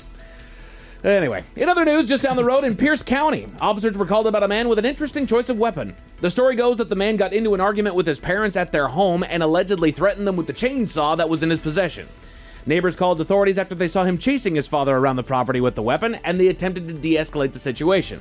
Unfortunately, our boy chose to flee and attempted to evade officers by jumping into a pond with a saw. Side note, how are you evading officers by jumping into a pond? This is not the first story I've read of this here recently, though. You remember there was that gal that was trying to run away and she jumped into a pool. Oh, right. Yeah, again, how do you think that, oh my God, he's in water? Right. I'm just trying to get the mental image of my child chasing me around the yard with a chainsaw and wanting to kill me. On Father's Day. I mean, my God, man. They attempted to coax him out for about 40 minutes after some extra help by way of a beanbag gun and a lasso. They were able to bring him into custody. What do you negotiate? Like, son, I'm about to shoot your ass so you can get out of the pond. Did they hog tie him after that? They had to have. Like, I mean, I'm dead serious. If you're gonna lasso somebody, you gotta tie their legs together, right? I mean, why not? They eventually Until they drag him off planes. Just drag him Seriously, right off. they hog tie him and drag him up, pick him up like a piece of luggage. Go on now. They did take him to a hospital for a mental evaluation. The family is being given resources to aid in the situation, and it's not clear if any charges will be filed concerning the incident because it's their kid. Yeah, he's the one that needs the help. But he chased you with a chainsaw. Right. So they took him in for a mental evaluation. Not even like, oh, he was injured. Let me help. He's crazy. We need to see if he needs some This is going to cost the parents more money. Yeah, no kidding, dude. Yes, really he is. needs help. Right. Yes. No one's going to come to help except the parents. To Connecticut, where scams happen. A local soft drink business. A local soft drink business. You know that business? A local soft drink business has made headlines after one of the owners had a lapse in judgment. The business has been in the family since its inception and has treated the Connecticut, Massachusetts area with delicious soda for decades. But controversy arrived when a bookkeeper reported a check withdrawing for roughly $50,000, shortly followed by a second $50,000 check, bringing the total to $100,000 in payment. When the man in charge called his brother about the checks, his brother admitted to writing them, but informed them it was all good, guys. He just needed to send the checks as proof of employment to Publishers Clearinghouse because they informed him that he won $5.5 million. Come on. Now, before you think he's stupid, he did write void on the checks before sending them, as was recommended by Publishers Clearinghouse, which were quickly altered to the name Viola Smith, who gladly accepted the checks. Which I didn't know that's how they did that, because these scammers are too damn good. It's like, make sure that you write void on the check in the, recipient line so that we can switch that to Viola. Wow. Yeah. That's pretty good. That's sick. I don't know why they got to use my name. Right? You Smiths out there. Yeah. Scamming people. So they're reeling from that one. That one's going to be fun. But just in case those stories left a bad taste in your mouth. Thankfully, there's good news. This one's just for fun. We go to the lovely world of the internet where a man's creativity is causing smiles. The man lives near a lake in Ohio and altered a boat to look like a massive hot dog that he now takes out on the lake to enjoy a day on the water. I saw a video of that. It's great. It's completely stupid, and I watched the video like 3 times with a big smile. He's having so much fun because it's a really good alteration. It looks like it's just a hot dog boat. It just looked like it was a chilly day. Yeah. It did actually look a little overcast, rainy. Yeah. That's a great 4th of July boat, though. But I'm sure he still relished the time out there. I got him out. Just to be frank. I heard it's illegal, so just didn't cut the mustard. Oh. Men's Room Sports, as Ted said, Game 6 of the Stanley Cup Final took place last night, and the hockey season is officially closed as the Florida Panthers once again raise the cup to become your 2025 Stanley Cup champions. Here locally, the Mariners didn't take kindly to be being put in the corner here at home against the Sox, and they put up a great show, winning last night 8-0. Well done, boys. The rubber match took place earlier this afternoon with the Daily Mix Morning Show in attendance, and thank you to everybody that showed up and hung out with that crew. We hope that you all had a wonderful time. The Mariners will have tomorrow off as they hit the road to Chicago, where we find ourselves at odds with our own VD because the Mariners have a weekend series against the Cubs. Way to go, boys. Little interleague action. Damn right. But tonight en route, we have a little MLC cricket featuring your Seattle Orcas that's about to start over there on Root Sports. So go and check that one out. That's going to be a fun time. I know, it took me forever to figure out that we had a cricket team. Wow. Yeah. We got every team. We do, man. Just not a basketball team. That's right. Killer whales still make whale noises, right? Sure. As far as your weather... Is that what that was? Yeah, I was trying to do a whale noise for the orcas. As far as your weather, the clouds are sticking around for a bit. Slur. If I spoke whale, they'd be like, what do you call me? We got mainly cloudy skies tonight with a low of 52. Tomorrow we have some cloudy skies with a high right around 67. Until coming to kick your ass. Super headlines with that. Mike Hawkins up. Thank you, sir. We'll see you next time for a Big Dummy and the Head Chef is back with Ted's Meat and Potatoes. Lovely Jolene's coming up next. Yes, indeed. It's all true, but in the meantime, well, we be all about this bitch. So until tomorrow, please do what you do best. And for Aletha's sake, stay beautiful. The Men's Room has been taped before a live studio audience. Wardrobe and makeup provided by Mantastic Limited. This has been a presentation of the Men's Room Radio Network. Oh, man! A Double Flush production.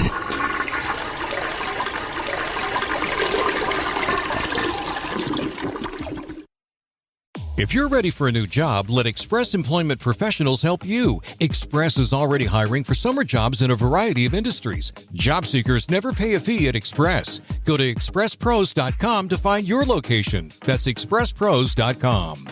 Hate doing cardio? Try brushing and flossing your teeth. I'm not talking about building up a sweat. I'm talking about building a healthier mouth for a healthier heart for a healthier you. Smile Generation trusted dentists look at your care through the lens of the mouth-body connection because what happens in the mouth plays a critical role for the rest of your body. To find a dentist near you committed to treating all of you, visit smilegeneration.com/confidence today and live longer, healthier, and happier with confidence unleashed. Ready to explore Europe the striped way? Fly Condor Airlines nonstop to Frankfurt and connect effortlessly to most European destinations. Relax and start your vacation in comfort. Fly the striped way. Visit condor.com today and book your next adventure. No matter why your clients give, a donor-advised fund from DAF Giving 360 makes charitable giving simple and efficient. They can get a tax deduction upon funding an account, and their assets can potentially grow tax-free as they recommend when and where to give. DAF Giving 360 has over 25 years of expertise bringing donors, financial advisors, and charities together to make a greater impact. Learn more at dafgiving360.org/advisors.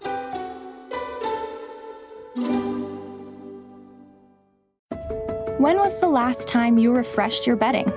Sleep cooler with Avocado's naturally breathable, certified organic sheets. Choose from GOTS certified organic cotton, linen, or hemp. All made safe certified to the highest standards of non-toxic safety. Delivering the ultimate in luxury, sustainability, and style. And a deeper, more restorative sleep. Join Avocado's mission to be one of the world's most sustainable brands at avocadomattress.com.